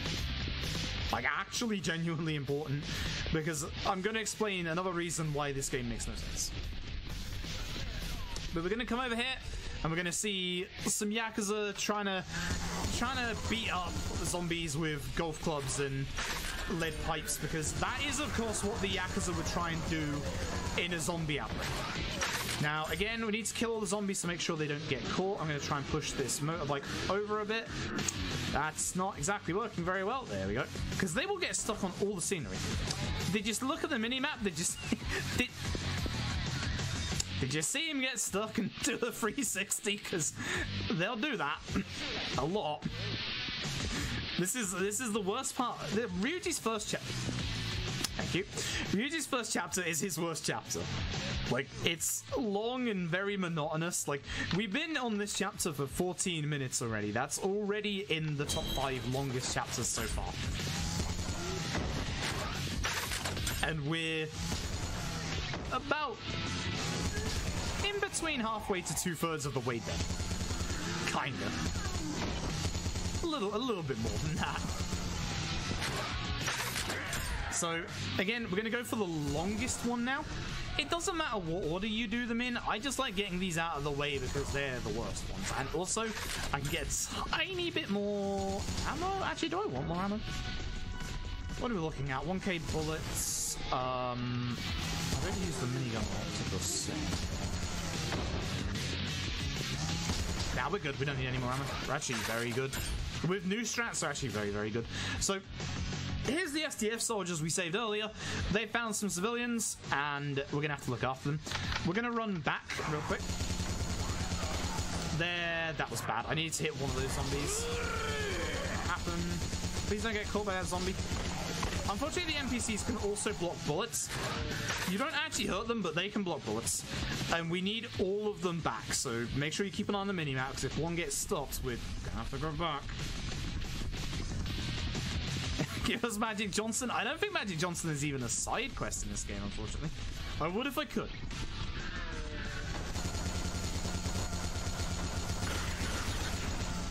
Would you settle for some Miracle Johnson instead? I'm sorry, was that?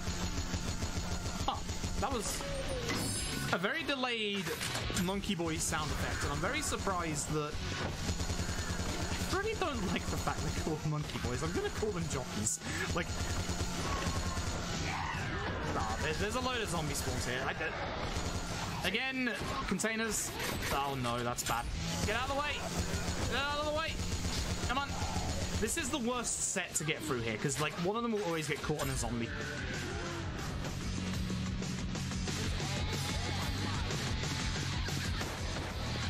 So I'm gonna run a bit further back intentionally so that they don't slow down and...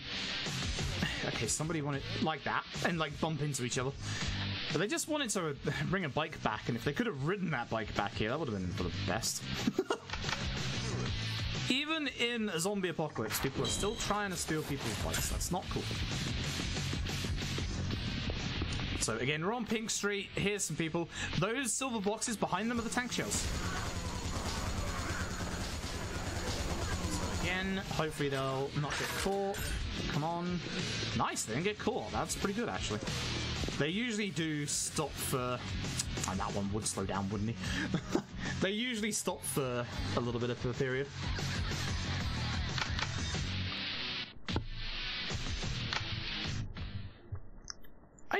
I know. I almost said baseball. I almost said baseball is still good. It's 10 a.m. I've been awake since 7 p.m.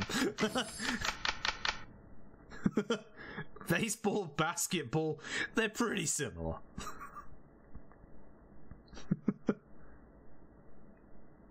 So, thanks to helping them out, Ibuki is giving us a key. This key will allow us to go and get that tank shell. Now, the developers are very true to their roots, which is quite nice. Again, remember these containers. We need to get them out of the way. How? It's Shenmue time. This is what it was all building up to, was getting this forklift. Yup. So, here comes a puzzle. You have to move these boxes and have enough room to be able to get the tank shell through. Except there's a problem with that. There is no physical combination in this puzzle that will allow you to do that. So what we're gonna do, we're gonna make it so that we can get through with the forklift.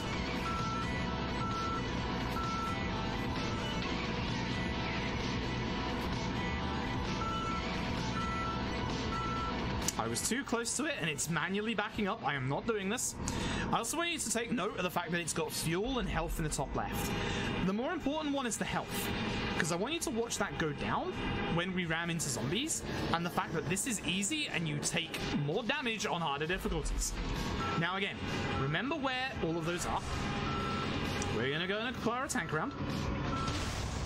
Also lose some FPS to blowing up the barrel. So I'm going backwards because one, it's a little faster here, and two, that actually stops us on this one. And we have to face this way to be able to pick up the tank shell, so we'll do that. Now, about those containers. So, it wasn't physically possible to get this box through, as it currently stood. Now that we've got this, spin that hit. Watch the HP, by the way. This is on easy. If this is harder difficulties, you have to intentionally get out of the forklift and kill the zombies first. Imagine doing that multiple times. They move the container on the left and delete it. They just get rid of it. That doesn't make any sense.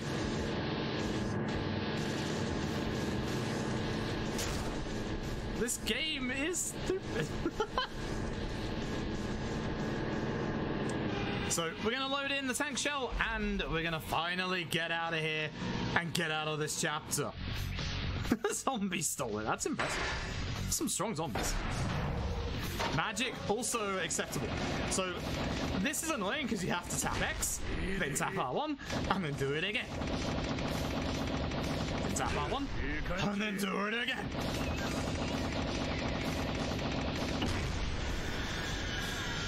The DualShock is very bad for tapping. The DualShock 3, that is. Oof.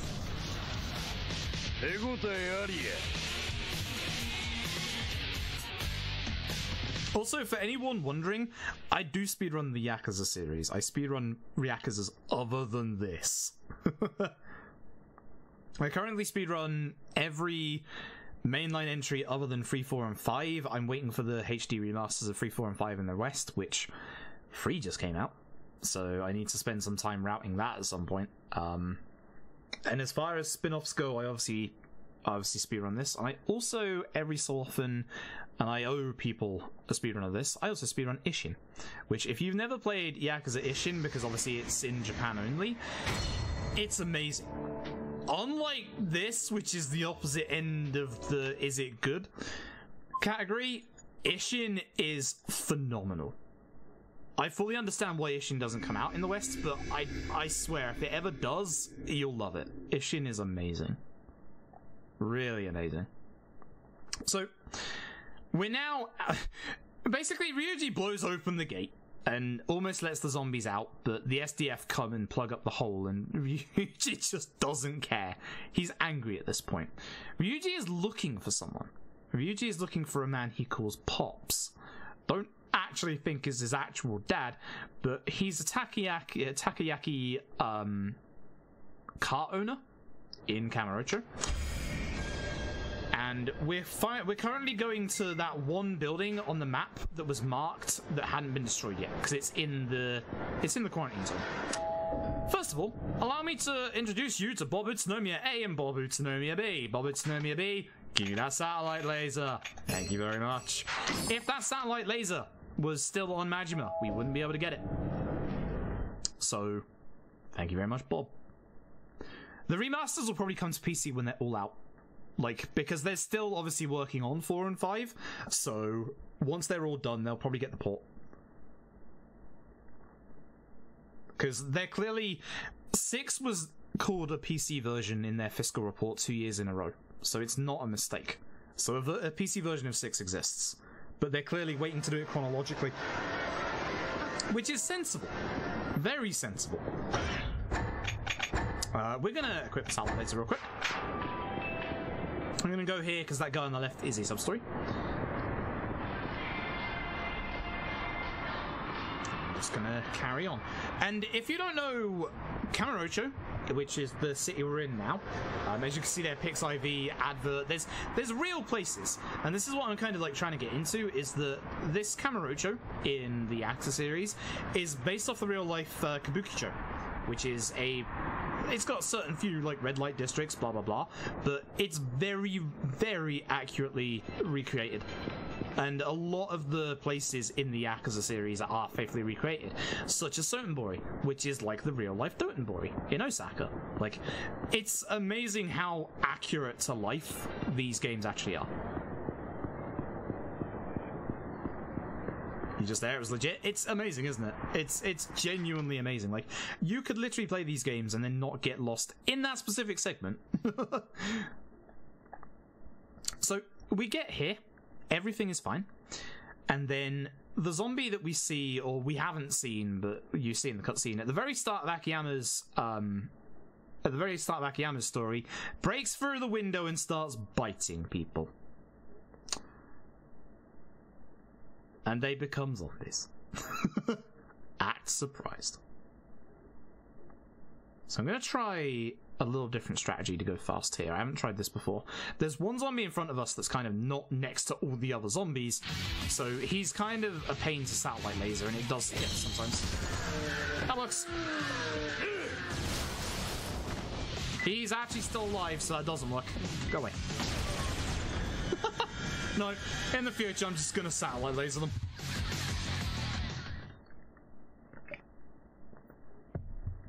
I was gonna satellite laser him and be done with it.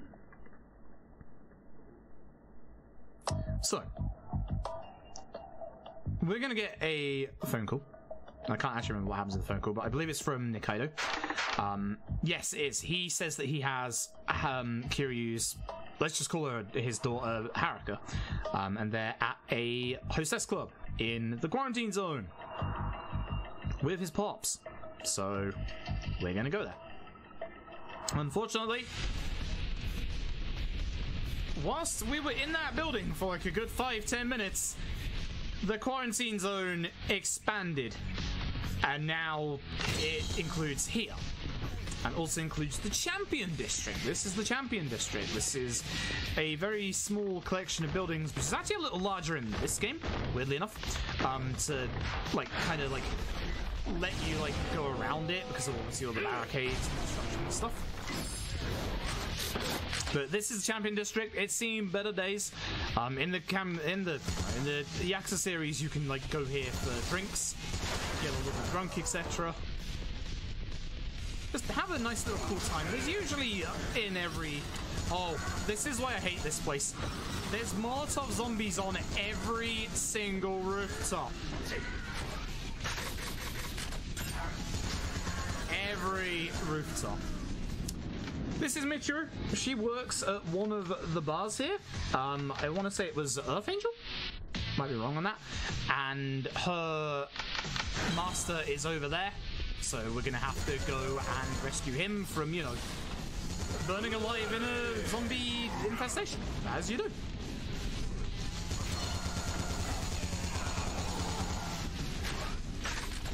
satellite laser real quick because we got a meathead in the way. Sometimes he doesn't get out of the way, so just gonna satellite laser him. His big hitbox will cause you to get stuck, so.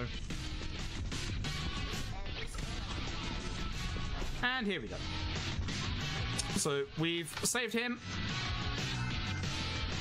Michiru is then going to take him to safety, and by safety I mean they're just going to go back to the bar, and you can actually come to the bar when you come here normally. And there we go.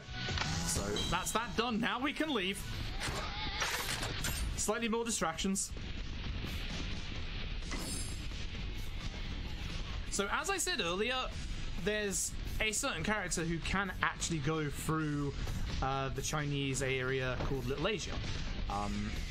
Funnily enough, as you can probably imagine where I'm going with this tangent, it's Ryuji. So that's the way that we're going to get out of the quarantine zone, is to go through Little Asia.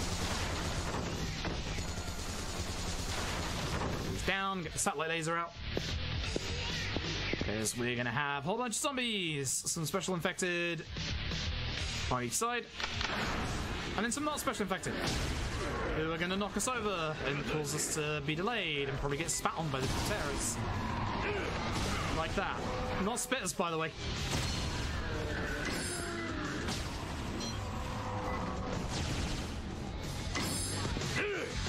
On. Who's alive? I'm very surprised that 2 people are alive. Make that 3. Alright. That wasn't good. That was definitely not good. So we're gonna go through Little Asia here. We're gonna just, you know, break the place a bit. It's fine. And there's a kid here. It's just hiding there. And we're just gonna, you know, hang in there, kid.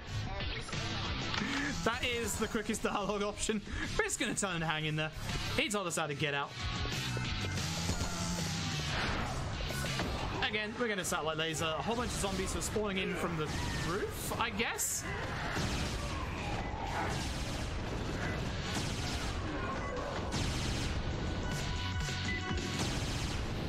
Someone's alive. Wait, they all dead? Oh, okay. I thought I was in range of this, but here we meet Solid Snake. Yep, dude's hiding in the box. I mean, if it worked for Snake, then, you know, it probably will work in a zombie infestation. Like, let's be honest. Have you ever seen anyone try and hide in a cardboard box in zombie infestation? Exactly. Exactly. I know there's a barrier here, that's why I'm keeping my minigun out. Deal with all of them. Save this guy. We're going to move through to the kitchen. He tells us that we can use the kitchen to get out. He says it's a little complicated to walk around here. Yes, it is. See? Even I got lost and I know where I'm going. I wish you didn't knock her to the ground because she's not dead. Also, the FPS doesn't like this place in the slightest. Can you do that in Metal Gear Survive? Good question. Hey, Metal Gear Survive for Big Bad Game-a-Thon? Maybe? Maybe. So this is, I believe, the last guy that we have to save. We can now get out, which is just down here. Oh, wait. Oh, and then this way. Oh, oh, and then this way. Oh, and then this way. And then this way. It's a little bit of a maze. It's a little bit of a maze. So, as we go out, we ask this random resident about Pops. You. But yeah, he says that he usually hangs out around here. We know he's in Asia. So yeah, that's the end of that chapter. And now we're going to a pretty short chapter, which is nice. The next 2 Ryuji chapters are super short, which is nice. We'll be finished with Ryuji in about 5 minutes, actually. So, what is about to happen is we're going to go to Club Asia, which is where Nikaido told us to go. We're going to find him with Haruka, and unfortunately, we're going to find him with our Pops. Now, remember that Pops is a takoyaki seller, because to take a meme from the Persona 4 fan comic, it's symbolic. You're about to see why. Hasegawa also tells us, you know, more places are open. You can go and, like, that's the champion district. You can go and, like, renovate them, get them back into working order. So, this guy gives you some grenades, which we're not going to use because, you know, we've got a satellite laser. But yeah, our Pops, the takoyaki maker, he's not doing too good. He's really not doing too good. He's slightly turned into an octopus.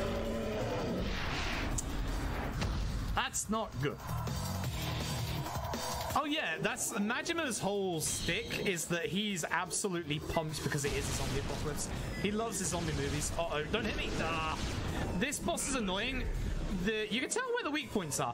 You have to manually aim the laser, and sometimes it doesn't hit. And it actually takes quite a few hits. And also, these benches will bounce around and hit you.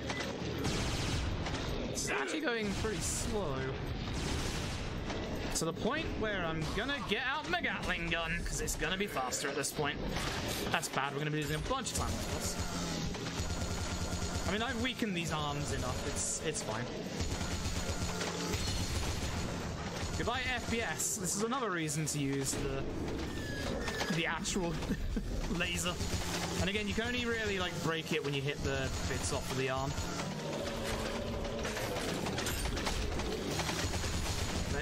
Bench, if you could not do that, appreciate it.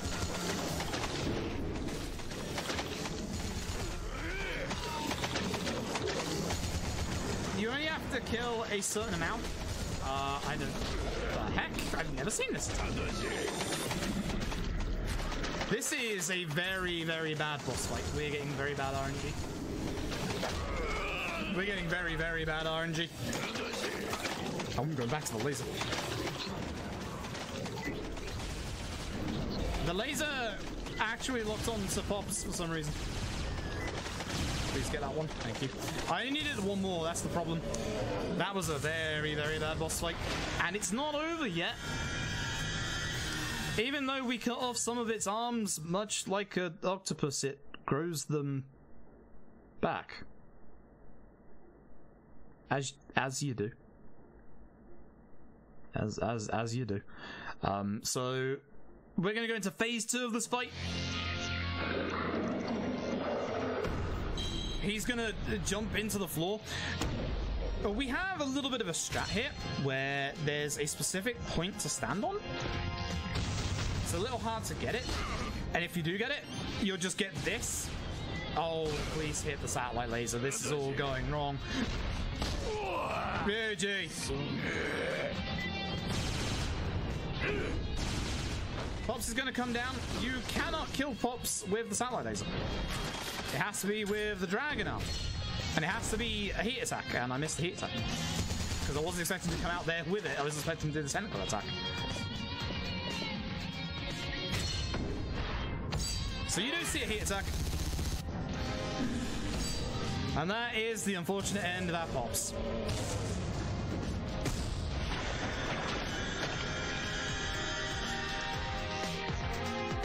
Yeah, that was very bad RNG. I've not had that boss go that badly for a very long time. That sucks. Oh well. That happens. That's one of probably the worst bosses in the game, speedrun-wise. It's really... The hitboxes on the tentacles are a bit finicky, and you have to hit the red bits. Also, it's symbolic because the way that Ryuji finishes off his pops is to take a lead pipe and do what you do with an octopus. So, yeah, it's all those years of making takoyaki really paid off.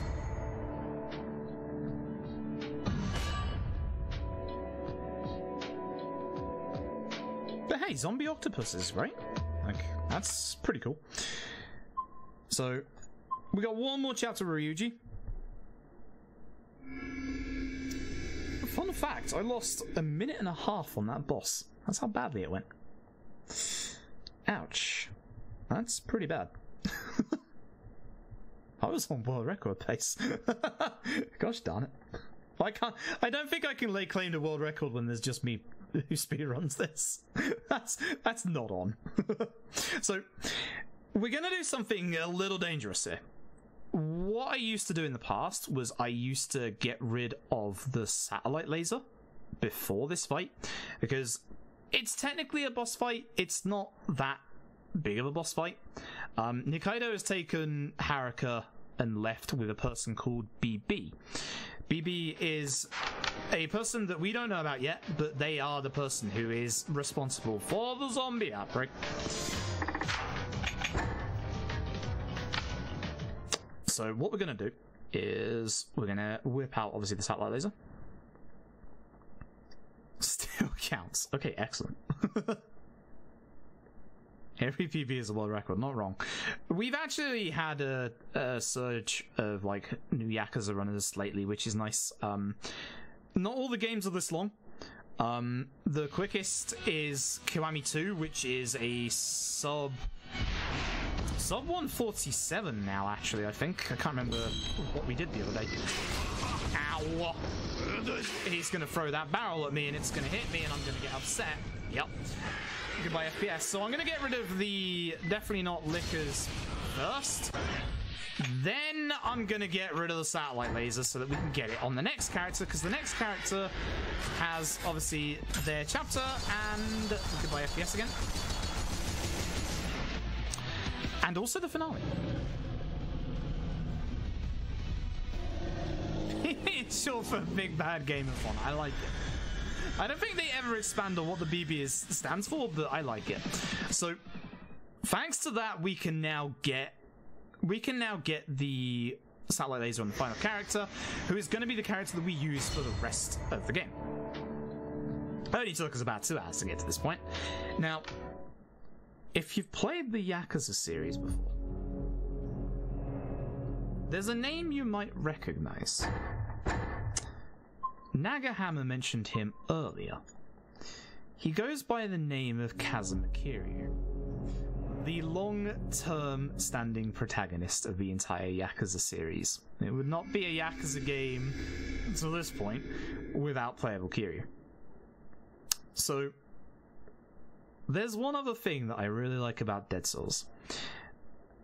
As we said, his daughter Haruka has been kidnapped. Kiryu's not happy. Yakuza Dead Souls has one of the most angriest Kiryus you'll ever see, and it's amazing. And what's even more amazing is that Kiryu gets to Kamurocho, and the police let him through. They know who he is. Remember when I said that, you know, you're not going to see traditional Yakuza gameplay? Well, here you go. This is what a Yakuza game is about. You're brawling action, doing your combos, dodging, etc., doing your heat moves. Like, this is the proper Yakuza. This is the Yakuza we all know and love. Now, Kiryu knows these guys are zombies. Now, he's angry. And he's letting out some of his anger. He doesn't care that they're zombies. He's gonna punch them anyway. Now, as we all know, being horror aficionados, you can't kill a zombie by punching them. So they're gonna get up. And they're gonna get up again. This actually is a really touching chapter, because not only do you have the angriest Kiryu you've ever seen, the fact that for once in their lives the police recognize, oh, that's Kazuma Kiryu, let's let him through, and also the fact that there's something super sweet coming up.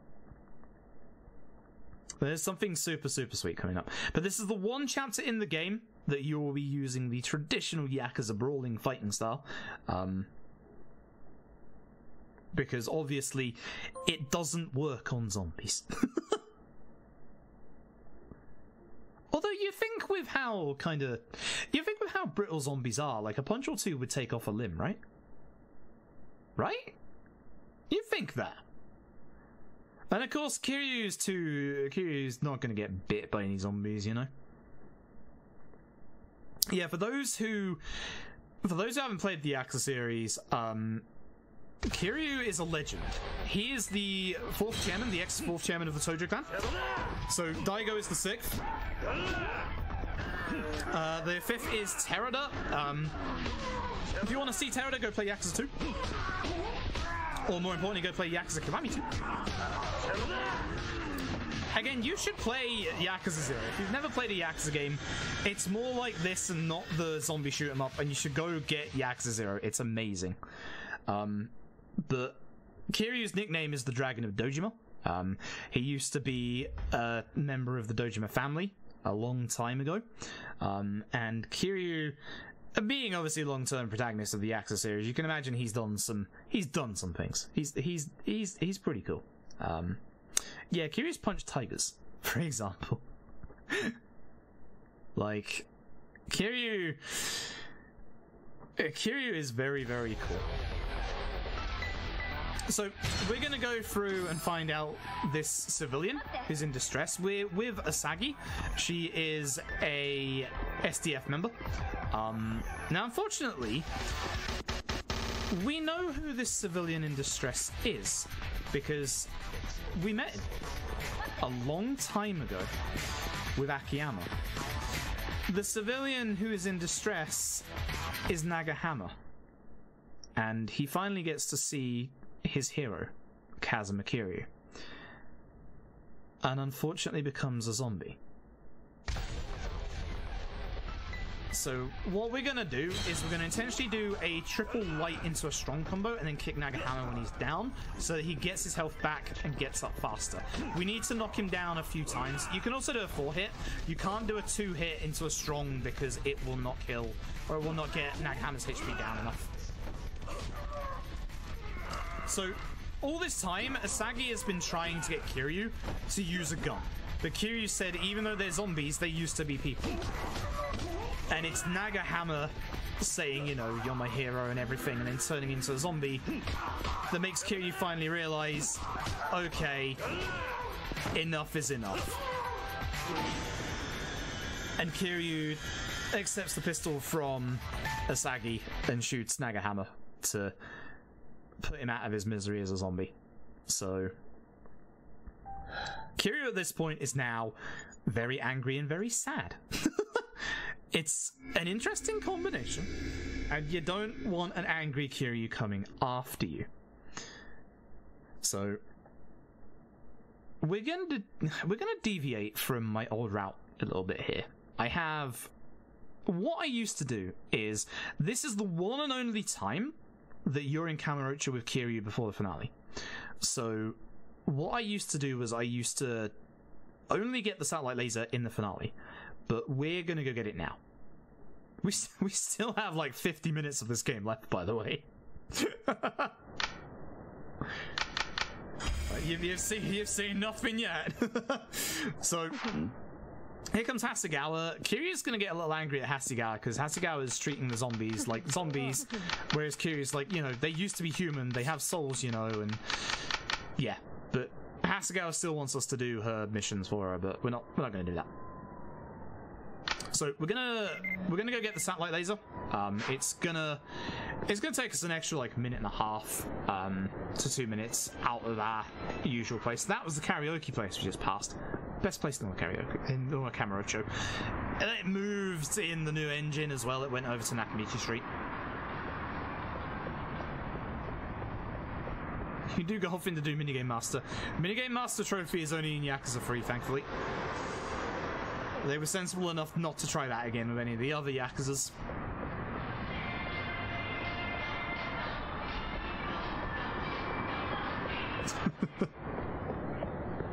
Yeah, no karaoke in Judgment because it would have cost a bit too much licensing fees to get Kimitaku to do some actual karaoke. So, hi Bob, satellite laser me for the final time. Oh, hello, thank you. Cheers, Bob. Appreciate that. Now, we're not going to be using the satellite laser all the time, especially not for the start of Kiryu. Now, here's something kind of weird. You're not supposed to get Kiryu's main weapon until the finale. But we have it. You're only supposed to have a Desert Eagle. But we have his like ultimate weapon, because this is a new game, and it's the Dragon Rifle. It is an anti-material rifle that also has an added bonus of lowering the frame rate. Not joking. It's the end of the... You'll see it in a second.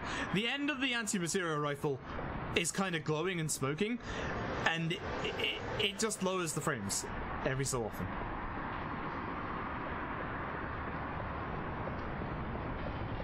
So...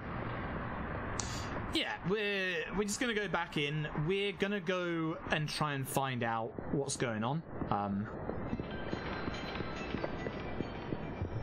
Asagi knows a platoon of SDF soldiers who went in, so we're gonna go and find them. And they are in Kamurocho Hills. So we're gonna head off to Kamurocho Hills again. Yeah, we are Kiryu. We're actual Kiryu. We are angry Kiryu, which is nice. What doesn't kill the frames in this game? Pointing the camera down towards the floor. That doesn't kill the frames, and that's why you'll see me do that right here. Look. So you'll see the gun is glowing at the very end. I need you to back me up. Don't get caught, Asagi. I need her not to lose her HP. She will sometimes break out. Sometimes. Oh, wow. But again, we have 2 medkits, so we can heal her if bad things happen. Get rid of the dip terror. And the crybaby so she doesn't summon zombies. But you saw when I pointed the camera up how little frames there were. So this is the one and only game in the series where you can go through this route of the Millennium Tower. It's very weird. It's very unique. And you saw, because we're not supposed to have this rifle, we only have 12 bullets.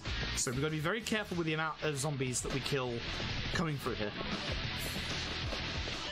There's a way that's kind of like a little different to this in the new engine, but you don't go all the way up to the back of the main tower like that. Also, Molotov zombie. I went towards him, like, intentionally so I could do that dodge.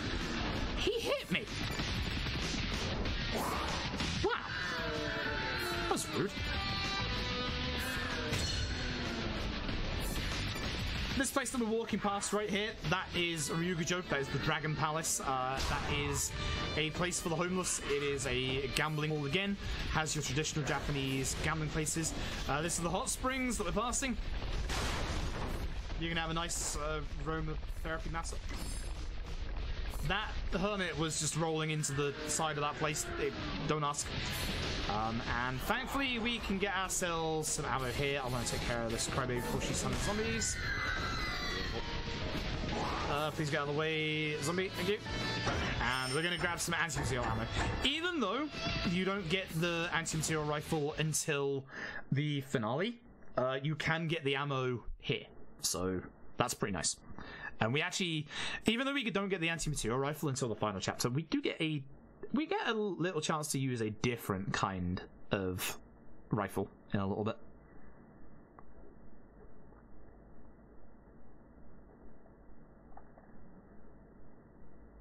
Yeah, Kiryu's like... Kiryu actually cares. Like, you can say what you like about Dead Souls, but the fact that the whole first chapter for Kiryu is he doesn't want to hit zombies because they were people. Like, he doesn't want to kill them, you know. That's Kiryu in a nutshell. It's absolutely Kiryu in a nutshell. Zombie mannequins, by the way. Thankfully, ooh, we react. We just have to get through this place. Molotov zombies, I absolutely love them. I really hate Molotov zombies so much. So again, there's a bit more obstacles to get past in here to be able to get up here. And again, we're gonna go all the way around. Like, the Yakuza games do like reusing stuff, but this game, and Fist of the North Star especially, really need to just trim some of the fat. Just need to just literally trim some of the fat, because like, now having to come back here again and again and again is a little... Even though it's nice that this is one of the only games you can go to camera trails. They all spawned in, that hermit's in the way. Great. I need to reload and then change to satellite laser. So, we're gonna find the soldiers that we come here to find, but unfortunately, as you can probably imagine, they're all zombified. So, we're gonna have to put them out of their misery. I mean, it's not Kiryu's fault that random thugs who don't know who the fourth chairman of their own Yakuza clan is come up to him and try and pick a fight. Ow. That happens. Also, these zombies are amazing because they can actually dodge the laser. Special infected. I was hoping to get her before she summoned zombies. That wasn't too bad, at least. So, unfortunately, the soldiers are zombified, but there's one person in here. One person in here who is infected, but is not yet a zombie. Think you'll know who I'm talking about.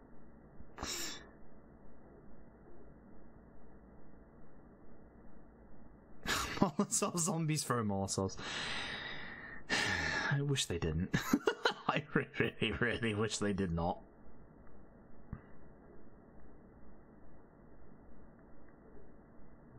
So, loading screens aside, the person who is in here who is not infected is Majima. So we're going to get up to speed with Majima real quick. We're going to tell Majima that Haruka has been kidnapped by one of the main people behind this zombie outbreak. And then Majima's going to tell us that everybody is safe down in Purgatory, and he's going to show us the way to the sewers. What?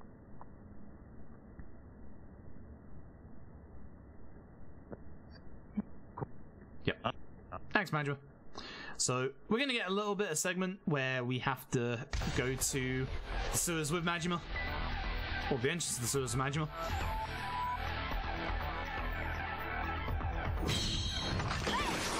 I'm getting out the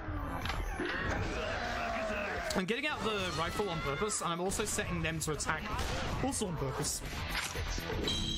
Especially Majima. So, here you're going to get introduced to sniper rifles. You're supposed to use the sniper rifle, but again, we have the anti-material rifle, and it's so much better. So we basically have to kill all the enemies to protect Majima. The satellite laser, for some reason, glitches out here, so we're not gonna use it.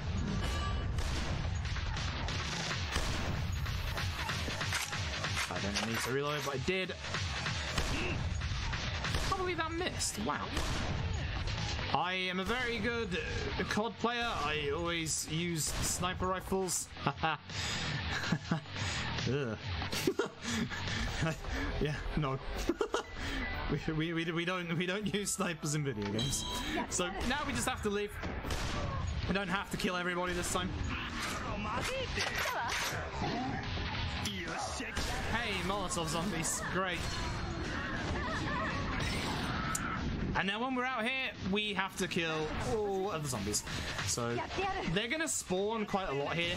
There's no real way to be fast in this segment. It's kind of like, it's weirdly, it's not scripted, but it's just weirdly, yeah, you'll see, you'll see.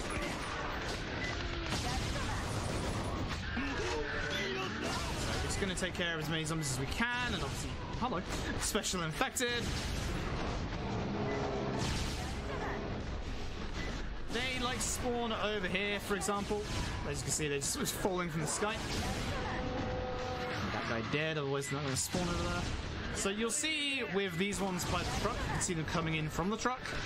They'll just keep doing this, and again, we can't deal damage to them until they're falling out by Majima. Sorry, Sagi. He tried to dodge the laser, but it's not gonna work. That's gonna hit me. Yeah.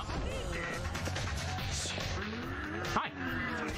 So they're gonna spawn in these two locations now until they've decided they've had enough. Which is gonna be in a few kills. But again, we can't deal damage to them until they're out from under the truck anyway, so...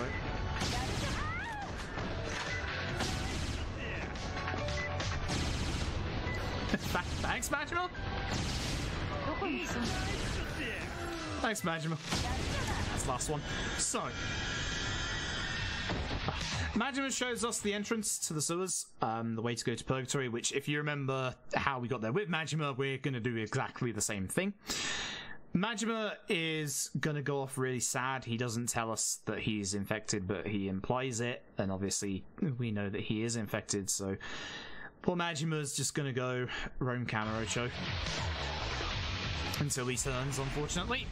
So, again, we're gonna set Sagi to back me up so that she hopefully doesn't take care of too many of these zombies. We've gotta hit that aggro because that aggro is usually a problem.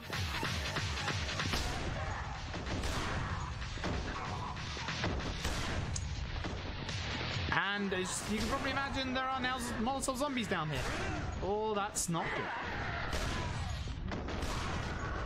It doesn't matter too much as long as you don't get caught on the scenery too much.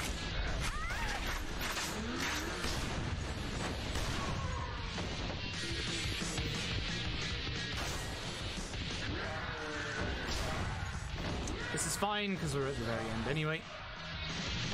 So again, just like earlier, we've got to take care of all the enemies at the end and the ones that spawn in. So, satellite laser time.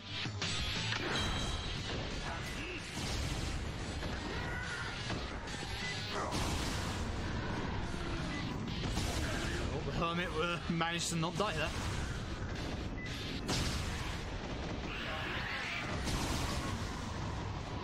But we don't get hit by the explosions or die.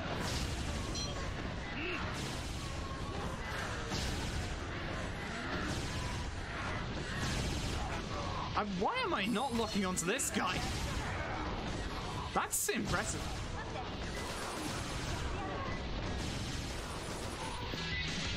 Well, I think they stopped spawning. This should be the last set of zombies. No, you're still alive. No, you're also alive. No, that's more zombies. Never mind.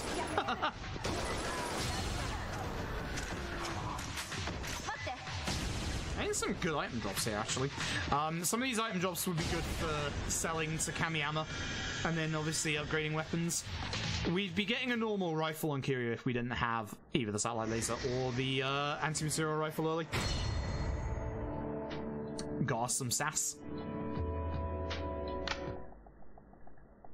So, we're now in Purgatory. Satellite laser works everywhere.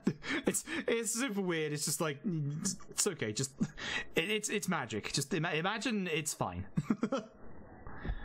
So there's these two Yakuza who start causing an argument and then realize, oh wait, actually that's our fourth chairman. Well, is this part of the Yakuza canon?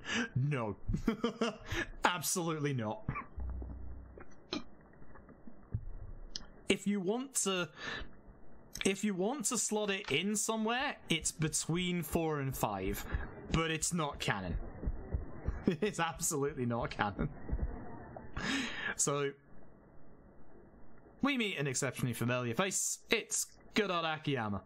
So, Akiyama tells us a few things. We're going to go and speak to the florist to see where Nikaido and Haruka is. He says the florist's office is this way, which, I mean, we've been here more times than you have, Akiyama. So, shush. But basically, we're now going to get our first look at BB. or at least in the run we're going to get our first look at BB. He's on one of the monitors in a second.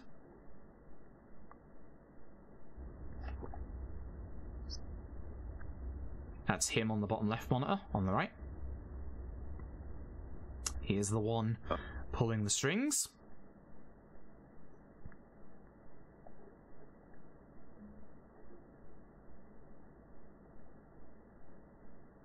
And then, unfortunately, this bit's a little rough. We're gonna get told that zombies are trying to break into Purgatory by the sewers. So he asks us and Akiyama to go and stop them, which we're going to. Unfortunately, this bit is a 3-minute timed segment where we can't skip it at all. So if you need to grab a drink or anything like that, now is the perfect time. Now is absolutely the perfect time. Pretty much guaranteed to suck, says Akiyama. Not wrong. Adult or kid timeline after OT? Majora's Mask timeline.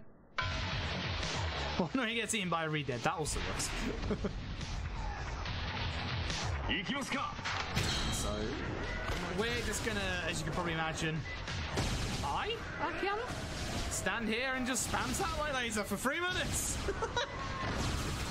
Akiyama! Please.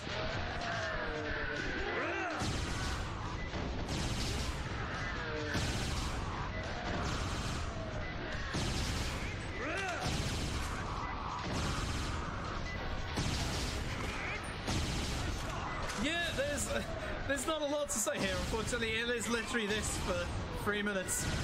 Like, this is Kiryu's normal pistol. Even that's pretty strong.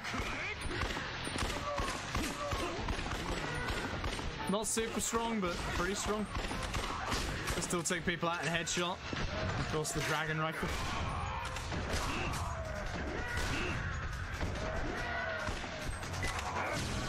Every minute mark, here comes some special infected, just to keep you on your toes, but yeah, they're already dead. Yeah, Akiyama. Yeah, he's fine. And back we go, just to wait again.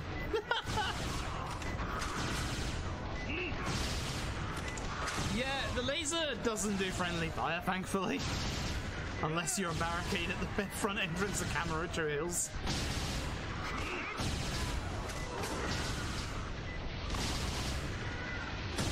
Yeah, this bit is unfortunate. Like, you can see it just never, like, opens up at all. It never does anything different.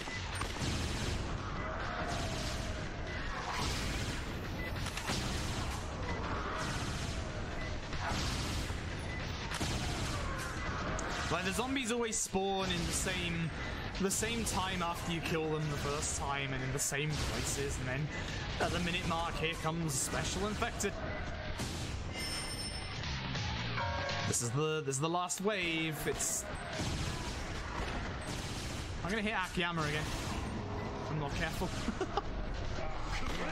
Oh, you're alive. Thanks, Akiyama.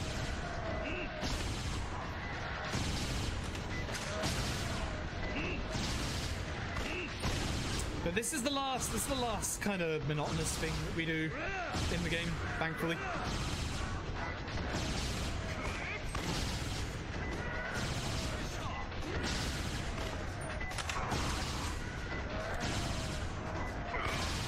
So again, if you were keeping track of kills, we were at 12k, we're now at 14. So we've done over 2,000 zombie kills in this run so far, or nearabouts.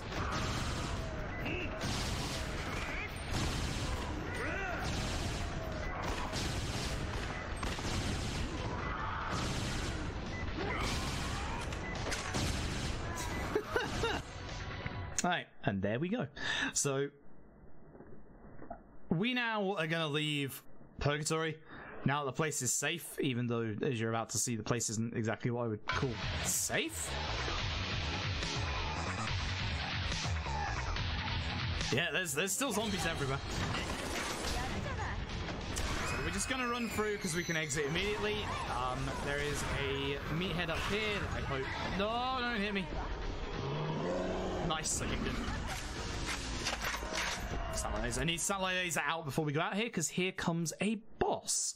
I like to call this boss Batman. Try and guess why I call it Batman. And then also try and guess where its weak point is. You'll never guess.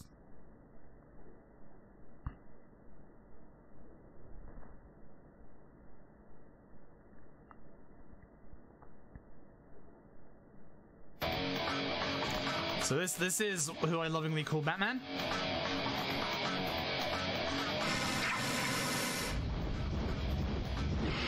Yep. His design's kind of cool. He's got eyes on his wings. You'll never guess where his weak point is. Guess satellite laser.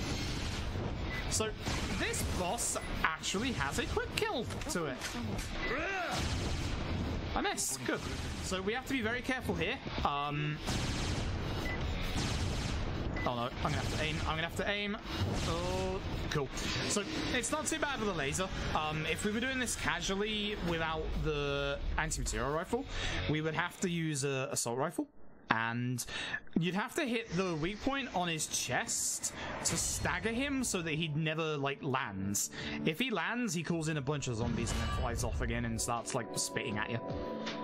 So that boss can be a massive, massive pain if you let him be. Remember earlier when I said that Daigo just likes to turn up? Because, yeah. He does that.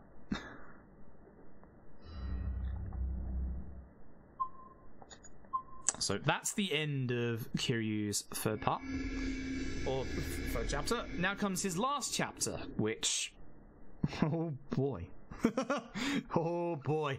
If you thought the frame rate issues were bad earlier, oh, just you wait. This is something cool. So, again, as mentioned earlier, Daigo likes to just turn up, and the florist is looking for info. Hey, Daigo. So the florist is looking for info on where Haruka is, and Daigo tells us that there's a legendary gunsmith in Kamurocho still. Now, what's the one thing this game has been missing so far? That's right. An on-rails shooter segment. Oh yeah! So, we're going to intentionally be shooting zombies to try and not have them hit the van, because it actually slows us down. But we're also going to be careful not to fire in certain places. We also want to kill certain barrels and Molotov zombies early, so that it doesn't drop the FPS. It's very hard to see anything, but everything's always in the same place.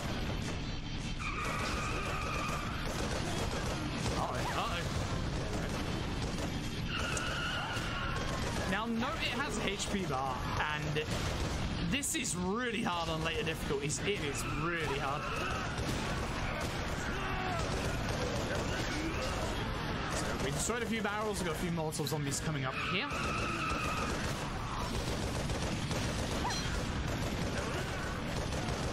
Note how the frames are going.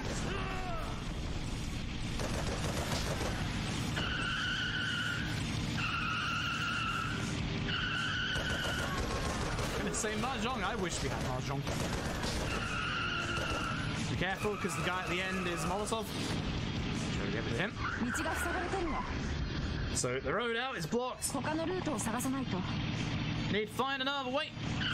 Now, remember what I said about frame rate and it being important not to lose too much frame rate?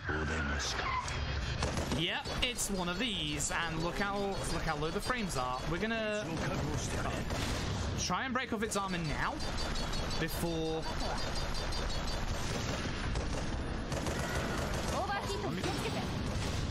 the timer starts.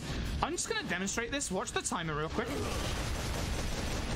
Notice how it gets slower when the FPS goes down. Yep. So we wanna stop him. You might be saying though, like, Froob, he has a HP bar, just kill him. Yeah, you can't. He has infinite HP.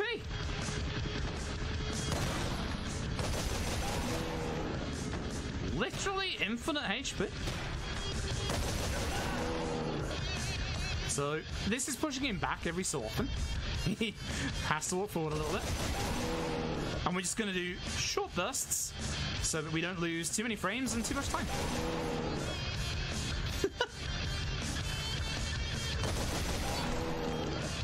Oh, lost some more FPS.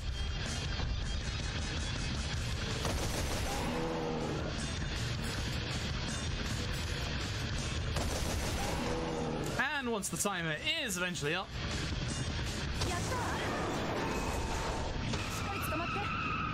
roadblock disappears, and we get to go forward with about 8 or 9 different Molotov zombies.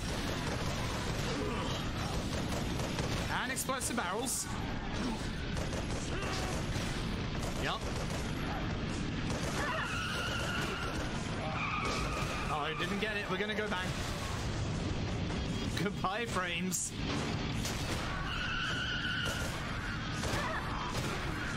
Still a good game block. No. Although I like this game. So again, we're kind of slowing down every zombie we hit. Health shouldn't be a problem. Another dead end. And guess what? He's back. This time we want to get his health down as much as we can. Also, if he gets too close to us, he will knock into us.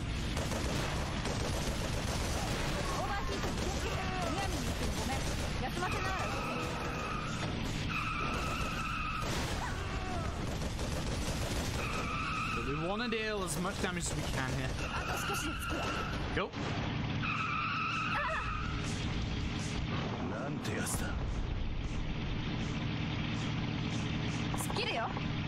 So we're at the end of this segment, and now we have to actually kill him, which is why we do want to do damage to him beforehand.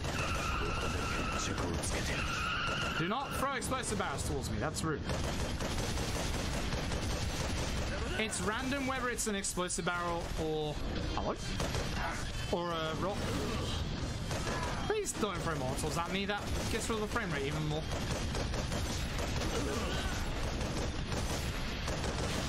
Oh, we had a lot of barrels, not bad.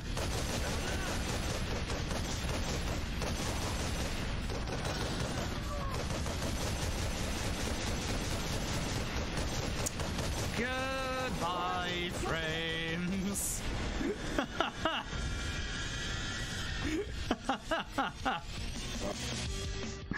Yeah, remember when I said the frame rate was going to become a problem? There you go.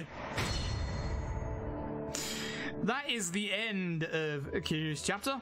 It's not the end of Kiryu, though, because we have one final chapter.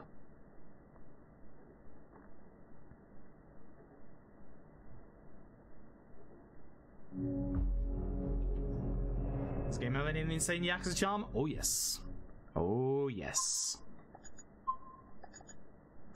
You still have your usual mini games and stuff like that. This is finale the end. It's actually called the end.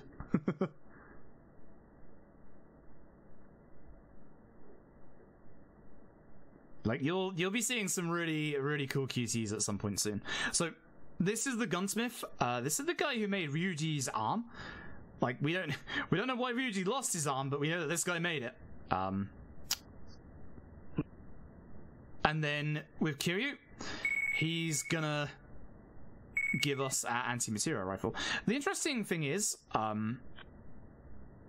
despite the events of Yakuza 2, here's the antagonist and protagonist of Yakuza 2 just chilling, hanging out of each other, one with a minigun for an arm. It's kind of amazing, actually. But basically, the florist gets in touch, tells us that Nikaido is holed up in the Millennium Tower. Act surprised.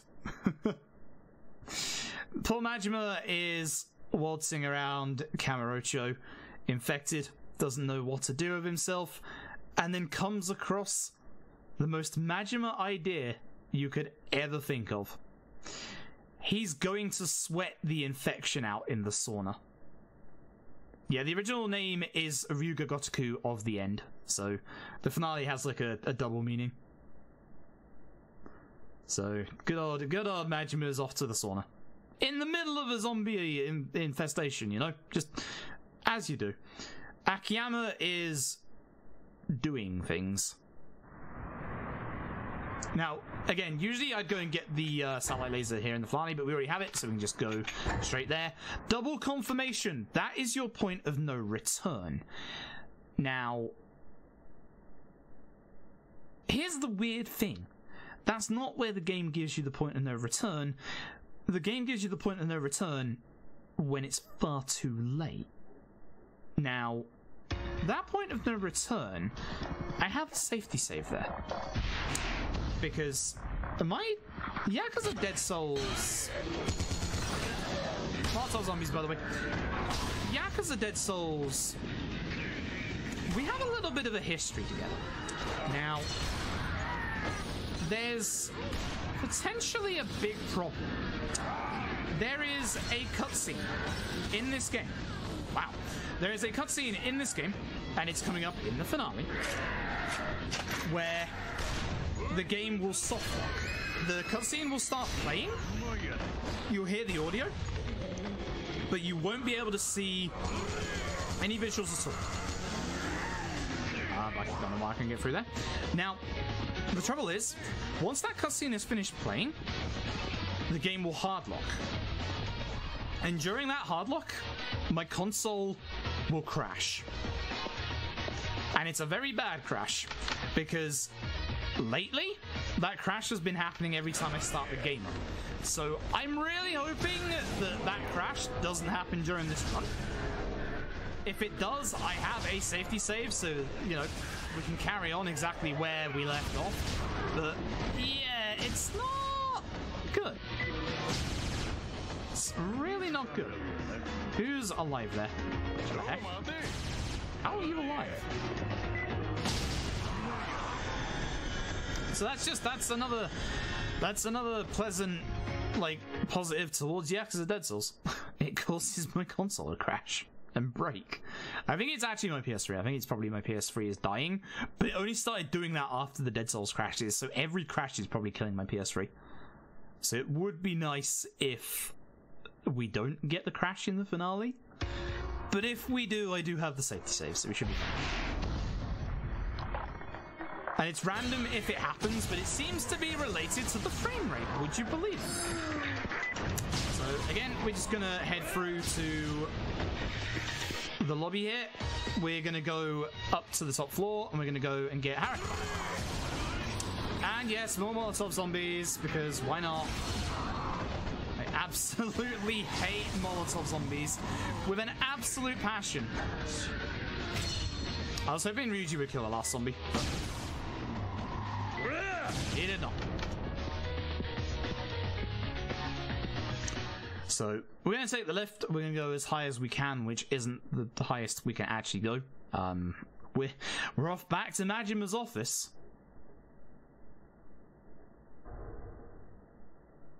Oh, that's right. The lift actually stops. That's right. They do try and get to the top, but they can't. So we're off to Majima's office.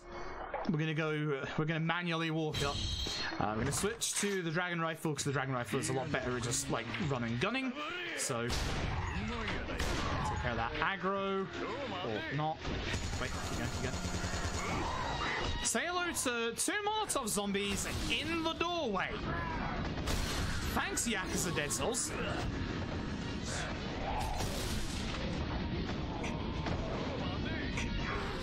Could we not get caught by the Molotovs? Thank you. Open the door the only way you know how. Shooting it. Say goodbye to our frames when we blow the fatties. And if you're just joining late, yes, they're actually called fatties in this game, and yes, they are boomers.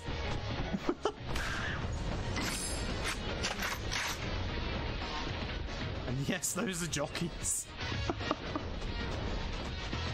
So we're gonna get a little segment here where we have to protect Ryuji.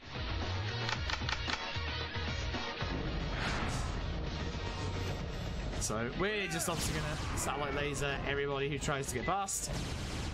Don't know where that laser went, or that one. Hello? Laser? Some point today? There we go. Whoops. I can't leave Ryuji. I can hit him with a laser though, apparently. Nice.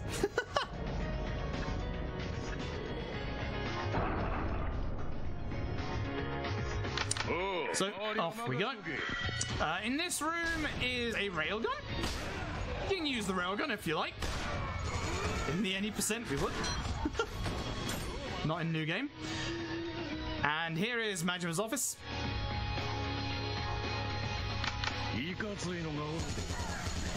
Now, frustratingly, we know the code. The code is always the same, but we can't open the safe just yet. The nice thing about this bit is this is actually a little puzzle. It just delves into the mind of Majima Goro, where he sets a really obscure, silly puzzle. But what we can do is, even if we get the code wrong, if you fail it 3 times, what Ryuji will do is just bust it open. That's what I'm saying, code New Game Plus, about an hour and 30 minutes to an hour and 45 minutes. It's ridiculously longer. Yeah, you play more of the game, but it's way more monotonous. It is cooler in that you have to have actual strategies against bosses, but it's so bad. So there's a Deuterian here and a Hermit who just rolled a desk into me. Thanks, I guess. I was gonna break him out of his ship. Could you not? Could you not spin like that? Cheers. You're causing a ruckus. So we're after Nishida's notebook. Nishida is Majima's right-hand man. And if you remember this storeroom from earlier, it's here. Yeah, about 4.5 hours. That's what we did when I last did one. It's a very rough run in any percent. Very, very rough. So you might remember me saying earlier that there was one zombie or one person, a really athletic zombie, going around turning everybody into zombies, like the guy who broke into the office when Ryuji was... Did Ryuji have a hermit? Wow. Good job, Ryuji. But yeah, there's this one athletic zombie that's going around biting people, turning people into zombies. You're about to meet him. And he is, again, an old Yakuza mainstay from Yakuza 1 and 2. Was never seen again until this game. And then never seen again. So, speak to Major family member. The safe code is 3538.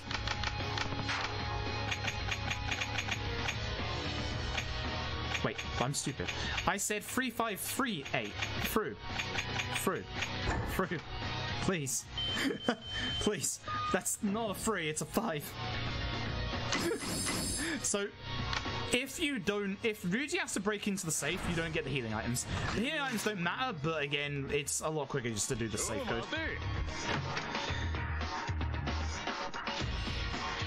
Again, it's 11 AM, I've been up since 7 PM, I'm tired. I'm playing Yakuza Dead Souls. It's not something I'd wish on anyone. Again, I like this game. Unironically, I like this game. Quite a lot, actually. So again, we're gonna go run through. Just get rid of them, and again, there goes our frame rate, of course. So we're gonna go back up to the next floor again.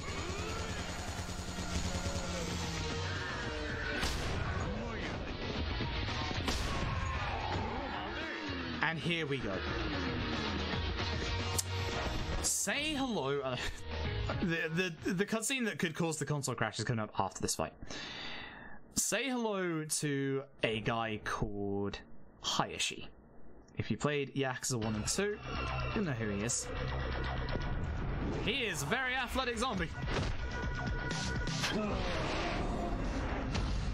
Amazing fight theme though. There's one thing Dead Souls also does right, it's the soundtrack. So he's gonna run around, he can dodge the laser.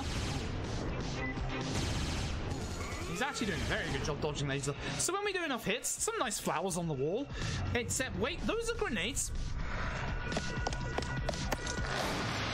Again, the satellite laser makes this fight very trivial, which is nice. He's gonna try and jump on the ceiling. Okay. This is where the cutscene could mess up.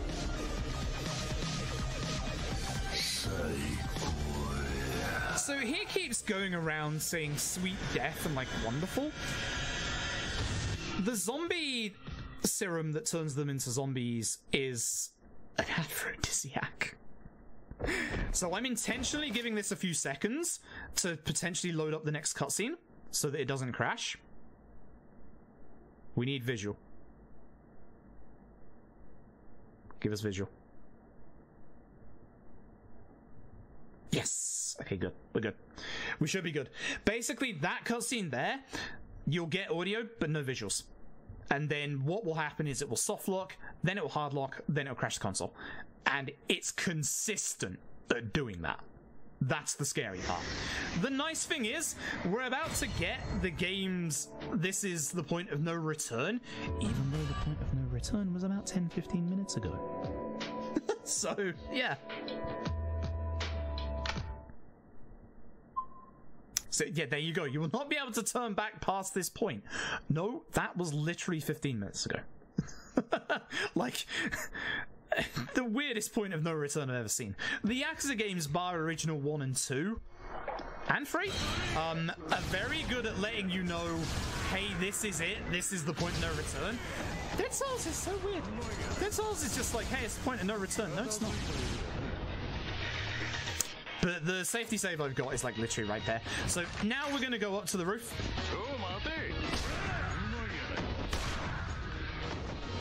Some zombies are going to spawn behind us. And I hope you enjoyed us protecting Ryuji a little while ago, because we get to do that again. Hooray. So hold out until the door is closed. So we're just gonna wait until it. I love these ragdolls. Oh, they're so good. The ragdolls in the new engine as well are absolutely phenomenal. So some will crawl through, even though they're not there. Those ones, again, can't be hurt until they obviously come all the way through. Now, sorry for your ears for about what's about to happen. The alarm has finally gone off. I'm fairly certain this is a stock alarm sound, because I'm fairly certain I have heard this alarm in other games. I think I've heard this alarm in Killer 7. I might be wrong with that. Like, is this the GoldenEye alarm? I've 100% heard this alarm elsewhere, and it's probably Killer 7. Please, this bench is actually in the way. I actually have to pick it up and throw it. Unbelievable.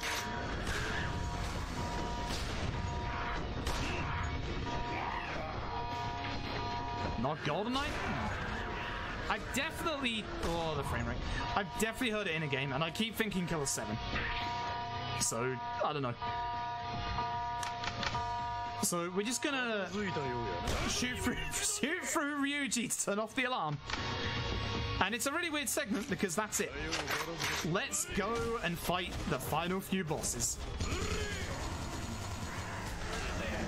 So, again, the game will say, hey, are you ready? So, we got a couple, the Yakuza games love their boss rushes at the end of the games. So, we're going to start off with the first one. We're going to get 2 new bosses. Their names are a pun. Very clever pun. Yep, this is a zombie spin-off. It almost caused the death of the series in the West, apparently, so... This is Kinro and Ginro, which means gold and silver. You'll never guess why. I don't like the fact that Ginro has left. Also, I'm fairly certain their names are wrong. I'm fairly certain Kinro is on Ginro. Now, this is unfortunate. I needed him to go down a little later. So what their uniqueness is that, but also they can take each other's HP and absorb it. So you need to kill them at the same time, basically. That's Haruka in the back there. We saved her. Now, if you thought that was weird, just wait. So BB turns on Nikaido. Nikaido actually is just like, yeah, like, you know, I'm done. But BB actually infects Nikaido. So here's time for a cool fight. And a very weird fight.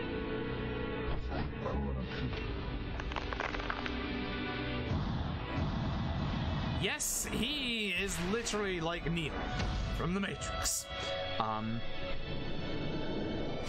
Now, little not safe for work coming up, by the way. Oh dear, I missed. Two. Nikaido's about to combust.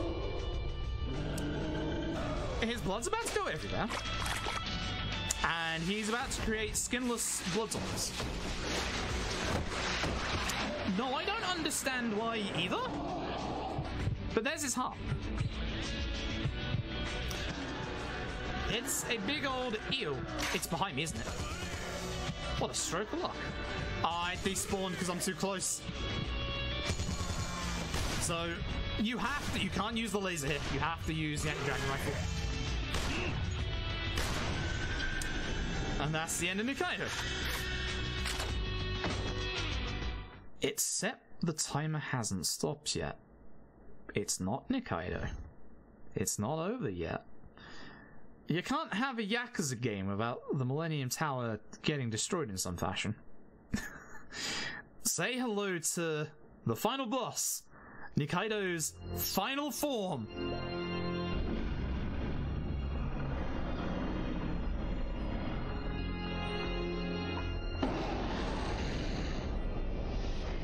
Now we really are Attack on Titan. Now, this boss doesn't do much. And it's a little pathetic, even casually, but Satellite Laser, goodbye. Now, he's gonna grab us. We're gonna have an amazing QTE here. This is the final boss, by the way, so it's almost over. This is the Resident Evil boss. There is no way, even with the liquor from earlier, that this game would ever copy Resident Evil. Ever. So we shot him in the eye. He's not too happy about that. He should be more upset about the laser. Honestly. You gonna punch?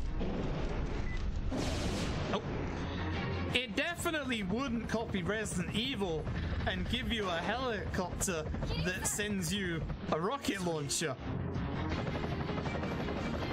Right?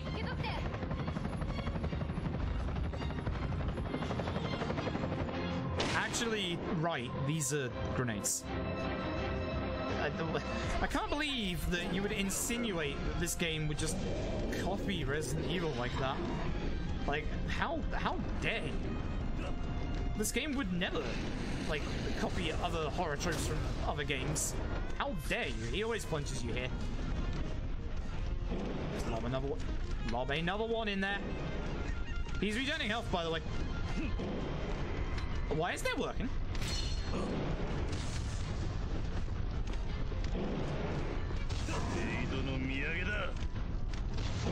Okay. Okay. Alright. I don't know why that didn't work, but alright.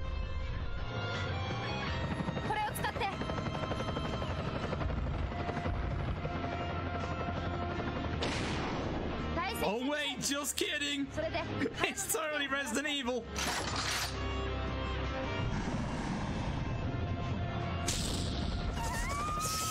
Asagi!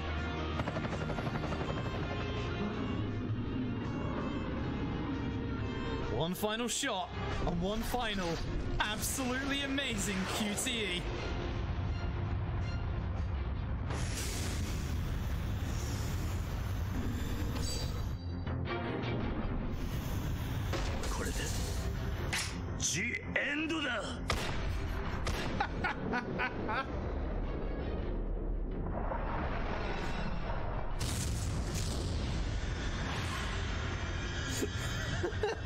So again, Ryuga Gotoku of the end the finale being the end.